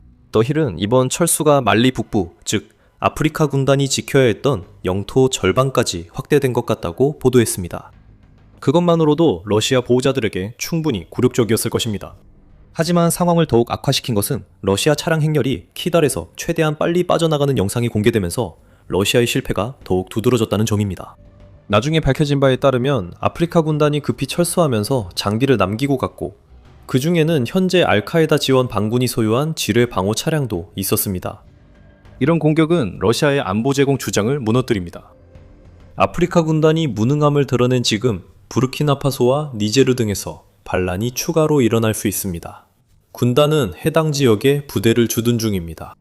이 한 사건만으로도 러시아가 사헬 지역 전역에서 스스로 만들어낸 더 큰 문제를 보여줍니다.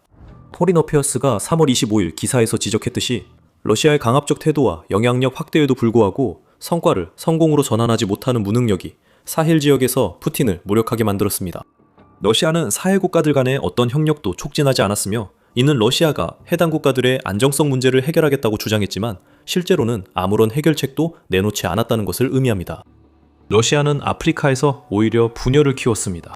크렘린은 니제르, 부르키나파소, 말리가 서아프리카 국가 경제공동체에서 탈퇴해 이 지역의 새로운 경제 블록인 사헬 국가 동맹을 결성했을 때 이를 축하했습니다. 하지만 앞서 언급했듯 환호는 경제적 지원으로 이어지지 않았습니다.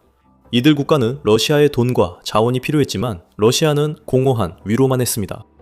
또한 다른 세력들이 사헬과 아프리카 전역에 진출하면서 러시아의 영향력도 약해지고 있습니다. 유럽, 특히 프랑스는 이미 영향력이 있으며 관계를 복원 중입니다. 중국, 터키, 아랍에미리트까지 관계를 맺으면서 푸틴이 아프리카에서 러시아의 세계적 영향력을 키우려는 시도를 약화시키고 있습니다. 아프리카에서 푸틴의 계획은 모두 실패하고 있습니다. 크렘린의 군사적 접근은 프랑스와 유럽의 경제 모델을 밀리고 있습니다. 바로는 르몽드 인터뷰에서 안보 문제를 제외하면 러시아의 아프리카 발전 기여는 제로다고 강조했습니다. 프랑스의 아프리카와의 무역은 러시아보다 3배나 많습니다. 프랑스의 투자는 8에서 10배 더 높습니다. 프랑스 대학에서 받아들이는 아프리카 학생 수는 8배 더 많습니다. 숫자가 모든 것을 말해줍니다. 그는 란싱 연구소가 5월 15일 발표한 글을 인용하며 우크라이나 전쟁이 푸틴의 영향력 약화 계기라고 지적합니다. 그 말은 정말 일리가 있습니다. 러시아의 우크라이나 전략 전체는 약하다고 본 국가를 상대로 러시아 군대의 힘을 과시하며 신속하게 점령하는 것이었습니다. 4년이 지난 지금 러시아는 우크라이나의 약 20%만 점령했고 전체를 차지하려면 앞으로도 수년간 전투를 이어가야 할 전망입니다. 그 과정에서 수만 대의 러시아 군사 장비가 파괴되고 약 135만 명의 병력이 사상되었으며 이 숫자는 계속 증가 중입니다. 이 모든 것은 러시아가 불과 몇 년 전 아프리카 동맹국들에게 약속했던 지원을 제공할 재정적, 군사적 자원이 없다는 것을 의미합니다. 러시아는 아프리카 금과 다이아몬드 광산 접근을 위해 용병을 제공하는 수준으로 전락했습니다. 또한 말리에서의 사건은 그 용병들이 일에 능숙하지 않음을 보여줬습니다. 광산 언급은 러시아가 우크라이나뿐 아니라 아프리카에서도 패배하고 있음을 보여줍니다. 러시아의 전체 전략은 아프리카 국가들이 성장하도록 도와서 모두가 그들의 땅에 있는 자원으로 번영할 수 있게 하려는데 기반을 두지 않았습니다. 푸틴은 착취하고 결코 시험받지 않을 피상적인 보호만을 제공하며 이를 통해 러시아의 영향력을 확장하고 그가 아프리카에서 진정으로 원하는 자원, 즉 물질적 자원과 인적 자원 모두에 접근하려고 했습니다. 착취는 처음부터 존재해왔지만 러시아는 선전으로 이를 숨길 수 있었습니다. 푸틴이 2010년대 러시아의 아프리카 진출을 확대했을 때 그것 자체로도 착취적이었습니다. 푸틴만이 약한 정권과 정치적 불안정을 이용해 러시아의 영향력을 취약한 아프리카 국가들에 파고들게 했습니다. 그것은 값싸고 빠른 전술이었지만 러시아의 대부분 말과 행동처럼 면밀히 보면 타당하지 않았습니다. 이제 바로우의 지적처럼 러시아가 제공하는 것은 시험대에 오르면 실패하는 보안 서비스를 대가로 한 착취뿐입니다. 제가 보기엔 블라디미르 푸틴의 러시아는 아프리카 자원 착취와 교환한 보안 서비스 외엔 제공하는 게 없습니다. 그리고 최근 아프리카뿐만 아니라 말리, 베네수엘라, 이란, 시리아 등에서 러시아가 대부분 패배했다고 바로우는 르몽드 인터뷰에서 밝혔습니다. 다시 말하지만 그의 말도 일리는 있습니다. 푸틴이 보호를 약속한 아프리카 동맹국들이 주목할 것은 아프리카 군단의 실패뿐만 아닙니다. 그 동맹국들은 시리아에서 무슨 일이 일어났는지 지켜봤을 것입니다. 바샤르 아라사드의 전체 정권이 수년간 러시아의 지원을 받았음에도 불구하고 번개처럼 빠른 속도로 무너졌습니다. 그들은 이란에서 일어난 일도 볼 것입니다. 러시아 방공망이 그를 지키지 못해 최고 지도자 알리 하메네이가 에피퓨리 작전 시작 24시간 내에 사망했습니다. 베네수엘라에서는 전 독재자 니콜라스 마두로가 미국의 작전에 의해 체포되었고, 이 작전은 러시아가 전 대통령에게 보내던 군사 장비가 사실상 쓸모없어 보이게 만들었습니다. 거듭해서 같은 패턴이 드러납니다. 러시아는 보호를 약속하지만 결국 보호하지 못합니다. 이는 러시아가 영향력을 행사하는 아프리카 국가들의 실질적인 영향을 준 첫 사례일 뿐이며 마지막일 가능성은 낮습니다. 또한 아프리카 국가들은 보호 실패의 반복만 돈 것이 아닙니다. 러시아로부터 만연한 착취는 그 국가들에게 푸틴과 맺는 어떤 거래도 실제로는 러시아에만 이익이 되고 아프리카에는 오히려 해가 될 수 있다는 것을 보여주고 있습니다. 우크라이나 전쟁이 시작된 시점부터 2024년 2월까지 러시아는 아프리카에서 25억 달러 상당의 금을 추출했으며 이 모든 금은 전쟁 자금으로 사용된 것으로 보입니다. 아프리카 군단으로 변신한 바그너 그룹이 금 추출에 핵심 역할을 했습니다. 러시아는 말리에서 우라늄과 리튬을 얻으려 합니다. 아프리카 일부 지역에서는 러시아가 허위 정보와 속임수로 아프리카 젊은 남성들을 러시아군에 모집해 우크라이나에서 싸우게 설득하고 있습니다. 이들 남성 중 많은 이들은 자신들이 실제로 무엇에 지원하는지 모릅니다. 그들은 후방 근무와 신속한 비자 발급, 러시아에서의 새로운 삶을 약속받습니다. 그러나 실제로 그들은 푸틴의 전쟁에서 총알바지로 전선에 보내집니다. 우크라이나는 2월 자국 자료를 근거로 러시아를 위해 싸우는 아프리카 출신 시민이 1780명 이상이라고 밝혔습니다. 푸틴과 측근들은 모두 이를 부인합니다. 하지만 푸틴의 착취가 이제 아프리카인들에게도 확장된 것은 분명합니다. 그리고 어쩌면 그 어떤 것보다도 바로 그것이 이미 카드 절반이나 빠진 위태로운 카드탑을 무너뜨릴 수 있는 역품을 만들어내고 있습니다.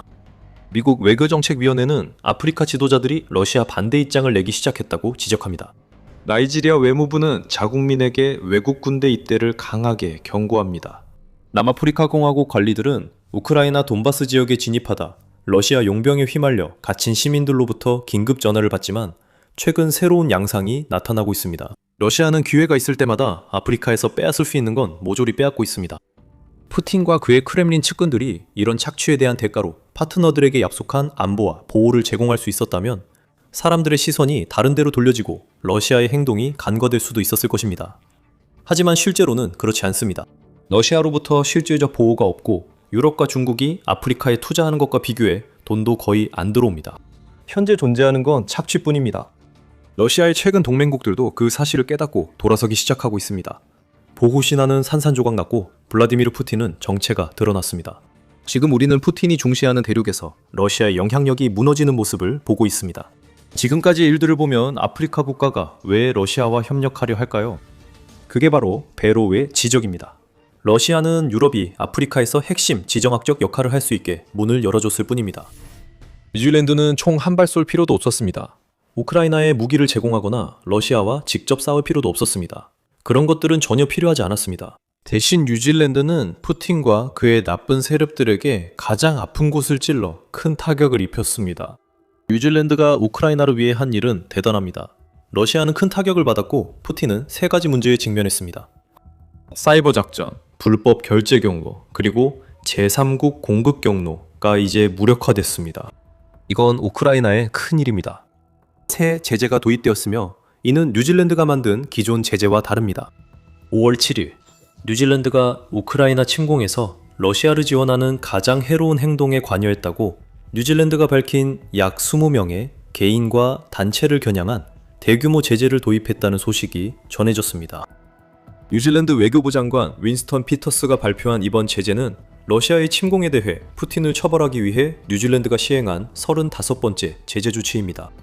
이번에는 처벌에만 그치지 않습니다. 이번에 발표된 최신 제재 조치는 사이버 범죄와 침공의 다른 측면을 가능하게 하는 악의적 행위자들을 겨냥해 특별히 설계되었습니다.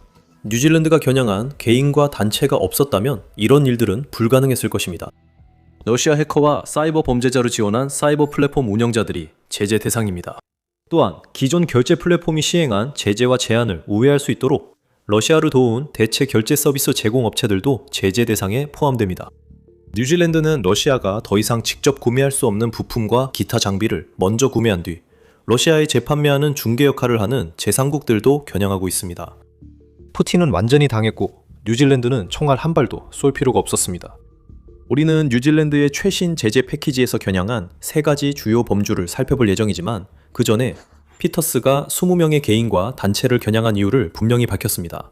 이들은 명단에 이름이 올라 추격을 받을 것입니다. 피터스는 우크라이나를 상대로 한 러시아의 전쟁을 지원하기 위해 온라인 플랫폼을 악용하는 자들은 제재 등 결과를 맞게 될 것이라며 우리는 우크라이나를 상대로 한 러시아의 전쟁을 가능하게 한 결제 인프라를 겨냥하고 있다고 밝혔습니다. 여기서 뉴질랜드가 푸틴의 전쟁 기계를 가능하게 하는 군산 복합체를 무너뜨리는 데 역할을 하고 있다는 점을 보고 있습니다. 뉴질랜드는 이란과 북한 같은 나라의 악의적 행위자들을 겨냥하고 있다고 밝혔습니다. 이미 2,000건 넘는 제재를 바탕으로 러시아의 공급망과 플랫폼 업체를 근원부터 겨냥하고 있습니다. 추가 조치로 뉴질랜드는 최근 몇 달간 강력한 제재 패키지를 잇따라 발표하고 있습니다. 불과 2월에 뉴질랜드는 러시아와 이란 출신의 23명 개인과 13개 기업을 대상으로 한 제재를 시행했습니다. 뉴질랜드는 그 기회를 이용해 석유 부문에서도 푸틴에게 압박을 가했는데 유럽연합을 따라 러시아산 석유에 대해 44.10달러의 새로운 가격 상한선을 도입했습니다. 설상가상으로 뉴질랜드는 2월 제재 조치에서 푸틴의 그림자 선단에 속한 100척의 선박도 제재 대상에 포함시켰습니다. 그때 제재 대상이 된 개인과 단체는 러시아 정보기관의 구성원들, 드론 제조에 관여한 사람을 포함한 이란 국적자 3명, 그리고 가란텍스라는 암호화폐 거래소의 지도자들이었습니다. 이로 인해 러시아는 우크라이나 침공 자금을 계속 확보할 수 있었습니다. 이번에 발표된 제재 조치는 뉴질랜드가 러시아의 암호화폐 및 금융 조작에 맞서 취한 조치에 기반을 두고 있지만 그 이상으로 많은 것을 포함하고 있습니다. 이쯤에서 여러분은 몇 가지 궁금증이 생길 수 있습니다. 그중 가장 중요한 것은 바로 이것입니다. 왜 이런 제재가 중요한가요? 그런 의문은 당연합니다. 뉴질랜드의 20가지 새 제재는 이미 러시아가 세계에서 가장 많은 제재를 받는다는 캐스텔롱 AI의 보고를 고려하면 바다에 떨어진 한 방울 같아 보일 수 있습니다. 푸틴과 그의 측근들, 그리고 러시아의 침공을 돕는 이들은 이미 26,665건의 제재를 받고 있습니다. 이 중 23,960건은 우크라이나 침공이 시작된 이후에 시행된 것입니다. 20개가 더 추가된다고 해서 큰 차이가 있을까요? 뉴질랜드가 35번째 제재 패키지에서 무엇을 겨냥했는지가 중요하며 이 부분에서 큰 변화가 시작됐습니다. 이제는 주요 인물들만 제재를 받는 것이 아닙니다. 뉴질랜드는 러시아가 우크라이나를 상대로 벌이는 하이브리드 전쟁을 돕는 모든 이들을 겨냥하고 있습니다. 사이버 범죄 제재부터 시작하겠습니다. 러시아가 우크라이나에 보내는 무기와 인력이 언론의 주목을 받지만 실제로 우크라이나에 가장 큰 피해를 주는 것은 러시아의 그림자 사이버 범죄 집단이 하는 일입니다. 이 집단들은 분산되어 있지만 공통 목표는 우크라이나의 사이버 네트워크를 완전히 불안정하게 만들고 파괴하는 것입니다. 물류 시스템, 국가 등록부, 에너지 네트워크 등 우크라이나의 통합을 돕는 모든 것이 표적이 됩니다. 이 사이버 범죄자들은 푸틴이 우크라이나 시민들을 어둠에 두도록 돕고 때로는 전기를 끊기도 합니다. 또한 우크라이나의 지원을 제한하려 서방에 허위 정보를 퍼뜨리는 역할도 합니다. 늘 그림자 속에서 익명으로 활동하는 이 음침한 사이버 범죄자들은 숨겨진 인터넷 프로토콜, IP 주소와 익명으로 명령 서버에 접근할 수 있는 플랫폼을 이용해 왔다고 스카이뉴스는 보도합니다. 뉴질랜드가 이런 플랫폼들을 겨냥하고 있습니다. 사이버 범죄자들이 수무리한다면 뉴질랜드는 그들이 쓰는 플랫폼을 박탈해 작업을 더 어렵게 만들 모든 조치를 취할 것입니다. 뉴질랜드는 러시아 해커 군단이 우크라이나 웹 시스템 보호 장치를 우회하려 더 새롭고 비용이 많이 드는 방법을 찾게 만들고 있습니다. 실패한 해커들은 아무것도 할 수 없습니다. 이것이 핵심입니다. 러시아 해커들은 지난 4년간 우크라이나뿐 아니라 서방 전체에 큰 피해를 입혔기 때문입니다. 그 사이버 범죄자들은 푸틴이 2022년 2월 우크라이나를 침공했을 때 갑자기 등장한 것이 아닙니다. 그들은 이미 오랜 시간 동안 활동해 왔으며 2014년 러시아가 우크라이나에 대한 첫 번째 공격을 시작했을 때부터 그들의 전술을 실행하고 다듬기 시작했습니다. 애틀랜틱 카운슬에 따르면 본격적인 침공이 있기 전, 특히 2022년 1월에 이 해커들은 뉴질랜드가 제재한 유형의 플랫폼을 사용해 우크라이나의 핵심 인프라를 대상으로 사이버 공격을 감행하고 있었습니다. 이후 러시아의 우크라이나 및 동맹국 대상 사이버 전쟁이 더 격화됐습니다. 러시아는 종종 실제 공격과 함께 사이버 요소를 결합하여 악성 코드, 피싱, 그리고 각종 허위 정보를 활용해 시스템에 접근하고 이를 통해 드론과 미사일 공격 전에 우크라이나의 방어력을 약화시키고 있습니다. 우크라이나는 러시아 해커에 맞서 방어하며 자체 사이버 공격을 수행하는 사이버 전사 군대를 보유하고 있습니다. IT 군대라고 불리는 우크라이나 해커들은 분산되어 있으며 러시아를 저지하기 위해 끊임없이 노력하고 있습니다. 하지만 이들만으로는 부족합니다. 2026년 러시아의 우크라이나 사이버 공격 빈도만 봐도 알 수 있습니다. 스카이뉴스에 따르면 국제 사이버 범죄 모니터링 센터들은 2026년 1분기 우크라이나 시설을 대상으로 한 사이버 공격이 2025년 같은 기간에 비해 34% 증가했다고 보고했습니다. 대부분의 공격은 러시아나 푸틴의 해커들에게 기술 지원을 제공하는 제3국에서 발생했습니다. 여기서 우리가 보는 것은 러시아가 효과적인 전략에 더욱 집중하고 있다는 점입니다.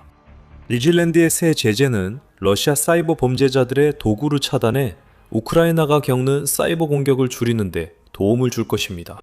러시아 해커는 우크라이나만의 걱정거리가 아닙니다.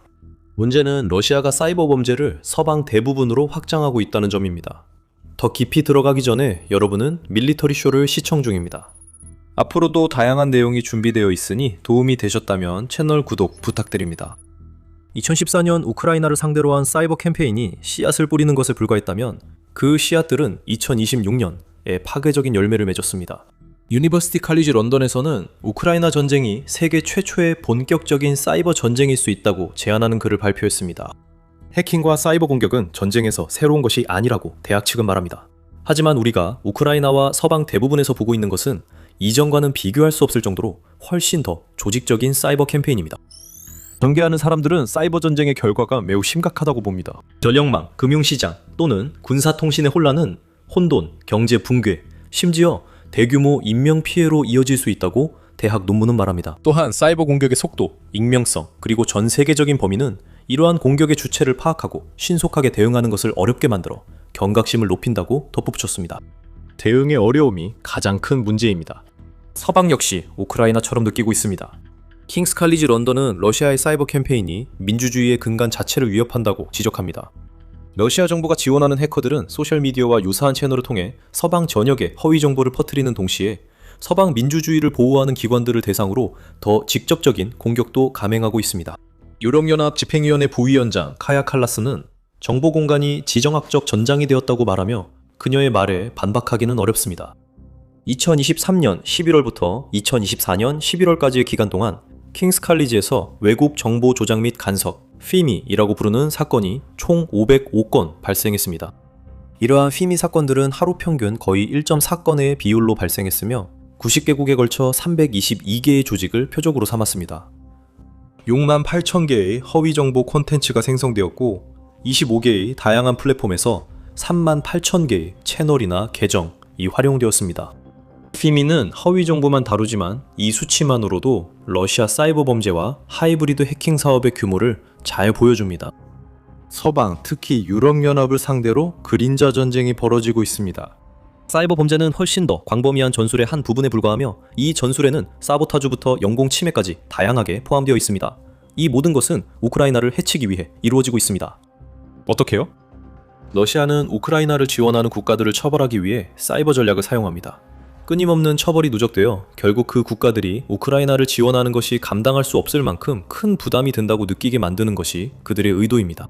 푸틴의 이상적인 시나리오에서는 해커들이 일으킨 혼란으로 우크라이나 동맹국들이 지원을 줄여 우크라이나가 취약해집니다. 하지만 그런 일은 일어나지 않고 뉴질랜드가 방금 증명했습니다. 제재도 중요하지만 러시아 사이버 범죄자들을 다룰 때 그 제재가 주는 메시지도 중요합니다. 뉴질랜드는 푸틴에게 물리적 공격 없이 러시아가 뉴질랜드를 조종해 우크라이나를 지지하지 않게 만들 수는 없다는 메시지를 전하고 있습니다. 또한 뉴질랜드는 러시아의 사이버 범죄를 지원하는 플랫폼들을 공격하고 있습니다. 이런 범죄의 규모와 비용이 늘어나면 우크라이나를 보호할 뿐 아니라 푸틴이 막으려는 지원도 계속되도록 동맹국들을 돕는 효과가 있습니다. 이 조치들은 푸틴에게 큰 타격이 될 것입니다. 그의 사이버 범죄자들은 하이브리드 전쟁을 계속할 새로운 플랫폼을 찾으려 애쓸 것입니다. 하지만 푸틴에게 더 큰 문제는 뉴질랜드가 제재를 이용해 러시아가 제재를 피하기 위해 사용하는 결제 채널을 겨냥했다는 점입니다. 스카이뉴스 보도에 따르면 뉴질랜드는 러시아에 대체 결제 솔루션을 제공하는 한 기업을 정조준해 별도의 제재 묶음을 만들었습니다. 해당 매체는 이러한 대안의 목적이 러시아가 전통적인 은행 시스템을 우회해 수출 대금을 받을 수 있도록 하기 위한 것이라고 보도했습니다. 러시아가 이러한 대체 결제 경로를 통해 벌어들인 돈은 결국 푸틴의 전쟁기기에 투입되어 러시아가 무기 제작에 필요한 부품을 제3국에서 구입하는 데 사용됩니다. 몇 분 후 그 나라들을 자세히 다루겠지만 여기서 알 수 있는 건 겨냥된 결제 플랫폼과 푸틴이 우크라이나에 가하는 고통의 직접적 연관성입니다. 러시아는 수년간 대체 결제 플랫폼을 강조해왔습니다. 어쩔 수 없었습니다. 서방의 제재로 인해 러시아는 전통적인 은행 시스템을 통해 돈이 오갈 때 제재 대상 상품 판매 대금을 받을 수 없습니다. 2017년까지 거슬러 올라가면 러시아는 스위프트의 대안으로 금융 메시지 전송 시스템 SPFS를 개발했습니다. 실제로 이것은 러시아 중심의 플랫폼으로 재계의 보도에 따르면 2023년까지 400개의 금융기관이 사용하고 있다고 합니다. 러시아는 또한 비자와 마스터카드의 대안으로 미르 플랫폼을 만들었고 브릭스, 브릿지 전자결제 플랫폼 개발에도 많은 자원을 투입했습니다. 러시아의 메시지는 늘 같습니다. 비달러, 비유로 거래 확대가 필요하다는 것입니다. 물론 그렇죠. 푸틴은 이런 서방 통화들이 러시아가 거래하고 싶어하는 통화들보다 훨씬 쉽게 동결될 수 있다는 것을 알고 있습니다. 통화 측면에서 러시아는 푸틴이 침공을 시작한 이후로 암호화폐에 크게 의존해왔습니다. 모스크바에는 페더레이션 타워가 있는데 포렌식 아카이브에 따르면 이곳이 세계에서 가장 발전된 제재 회피 네트워크의 본거지라고 합니다. 아카이브에 따르면 이 한 타워만으로도 러시아는 2025년 10월까지 2천억 달러의 재정 생명줄을 확보했다고 합니다. 그리고 이것이 가능했던 이유는 프라이버시 믹서를 통해 방대한 규모의 수상한 암호화폐 거래 네트워크를 지원하기 때문이라고 합니다. 러시아는 암호화폐로 불법 자금을 세탁합니다. 암호화폐는 페이퍼 컴퍼니를 거쳐 추적이 어려워지고 러시아에 지급되거나 제3국에서 필요한 물품을 사는 데 쓰입니다. 이런 암호화폐 네트워크는 제재를 무력화시켰습니다. 그리고 뉴질랜드가 대규모 35번째 제재 패키지로 푸틴을 공경에 빠뜨리며 대응하려는 것이 바로 이것입니다. 뉴질랜드가 핵심 플랫폼에 제재를 가함으로써 러시아와 결제하려는 이글의 제재 회피를 용납하지 않겠다는 메시지를 전달합니다. 푸틴은 그런 상황을 원하지 않습니다. 그는 러시아가 돈을 주고받는 방법에 대해 누군가가 공격적으로 나서는 것을 보고 싶어 하지 않습니다. 그는 러시아를 경제적 블랙홀에 빠뜨렸기 때문입니다. 로이터 통신에 따르면 러시아 경제는 2026년 1분기에 0.3% 감소했으며 이는 2023년 이후 러시아에서 처음으로 나타난 경기 위축입니다. 이는 푸틴이 러시아의 모든 자원을 군산 복합체에 쏟아붓는 바람에 발생한 생활비 위기와 러시아 기업들의 침체 등 훨씬 더 광범위한 경제 문제의 한 단면에 불과합니다. 뉴질랜드 접근 방식의 효과가 다른 나라들로 입증됐습니다. 2025년으로 거슬러 올라가면 캐나다와 호주도 비슷한 제재를 도입해 1억 8천만 달러가 넘는 자산을 동결할 수 있었습니다. 뉴스 스카이코프가 보도했습니다. 뉴질랜드도 비슷한 결과가 있길 바랍니다. 최소한 러시아의 또 다른 자금 경로를 차단했습니다. 더 많은 경로가 차단될수록 러시아 경제 타격은 심각해집니다. 돈이 없으면 푸틴은 전선 병사들에게 무기와 장비를 제공하지 못합니다. 마지막으로 뉴질랜드가 제재한 제3국 해미자들도 있습니다. 우리는 이미 그들에 대해 언급했습니다. 그들은 러시아의 대체 결제 플랫폼을 통해 푸틴과 측근들에게 돈을 주고받을 수 있습니다. 러시아가 우크라이나를 위협하기 위해 제3자 해커를 운영할 수도 있습니다. 하지만 이제 제재를 받은 이 제3국 개인과 단체들이 가장 큰 피해를 주는 부분은 그들이 푸틴에게 러시아가 군사장비를 만드는 데 필요한 부품에 접근할 수 있도록 해줌으로써 러시아 군대를 지원할 수 있게 한다는 점입니다. 작동 방식은 이렇습니다. 러시아는 미사일 등 첨단 무기 제작에 많은 자재와 부품이 필요합니다. 히토류 광물, 소프트웨어, 마이크로칩 모두 러시아 군사체계에 필수적입니다. 그래서 당연히 이런 종류의 제품들이 다른 나라들에 의해 제재를 받게 됩니다. 이런 자재들을 직접 구매할 수 없게 되자 러시아는 종종 제3국에 의존해 이 자재들을 구매하게 하고 그 후 러시아에 다시 판매하도록 합니다. 제3국 이 구매를 하는데 겉으로는 자신들을 위해 구매하는 것처럼 보입니다. 그런 다음 제3국은 러시아에 제품을 판매하는데 러시아가 시가보다 더 높은 가격을 지불하면서 거래를 유도하는 경우가 많습니다. 이를 통해 푸틴은 제재를 우회할 수 있습니다. 이미 언급된 대체 결제 플랫폼이 사용되고 있고 러시아 사이버 범죄자들이 거래를 숨기는 데 관여한다는 사실도 놀랍지 않습니다. 이런 거래를 너무 쉽게 할 수 있도록 허용한 점을 제외하면 항상 제3국 자체가 비난받아야 하는 것은 아닙니다. 러시아의 복잡한 공급망에 속한 모든 국가가 이란이나 북한처럼 러시아를 직접적으로 기꺼이 돕는 것은 아닙니다. 하지만 결국 일어나는 일은 제3국의 이익을 추구하는 개인이나 기업들이 제재를 가하는 국가들로부터 물품을 구매한 뒤 이익을 남기고 다시 판매함으로써 우크라이나 침공의 주요 조력자 중 하나가 된다는 것입니다. 이 모든 것은 일부러 불투명하게 진행됩니다. 여긴 유령회사, 그림자 선단 선박, 암호화폐가 연관돼 있습니다. 하지만 35번째 제재 패키지의 다른 제재들과 마찬가지로 뉴질랜드는 혼란을 넘어 근원지를 바로 겨냥합니다. 뉴질랜드가 제재한 개인 단체는 러시아 제3국 무역 네트워크 일부입니다. 뉴질랜드는 제재 대상자의 지갑을 직접 겨냥하는 것이 핵심입니다. 러시아에 판매해 더 많은 돈을 버는 것이 동기라면 그들이 버는 돈보다 더 많이 빼앗으면 러시아 제3국 조력자들을 퇴출시킬 수 있습니다. 이 모든 것은 러시아의 통로 차단에 관한 것입니다. 뉴질랜드는 펜을 휘둘러 간단한 성명만으로도 러시아의 사이버 조직, 금융 네트워크, 전 세계 공급망에 타격을 입혔습니다. 푸틴은 이제 제대로 당했습니다. 뉴질랜드는 제재할 다음 제재 대상 개인 단체를 찾고 있을 것입니다. 뉴질랜드는 푸틴을 타격하는데 총을 쏠 필요가 없었지만 다른 나라들은 우크라이나에 더 직접적이고 군사적인 지원을 하고 있습니다. 스웨덴도 그 중 하나입니다. 스웨덴이 우크라이나에 오딘의 마법창 공리르를 제공했고 이는 우크라이나에 도착해 러시아군을 파괴하고 있습니다. 공리르가 무엇이고 왜 우크라이나에 중요한지 알고 싶다면 영상을 시청해주세요. 이 영상을 재미있게 보셨다면 군사쇼를 구독하셔서 우크라이나의 동맹국들이 푸틴에게 본때를 보여주기 위해 어떤 노력을 하고 있는지에 대한 저희의 더 많은 보도를 확인해보세요. 그리고 항상 시청해주셔서 감사합니다.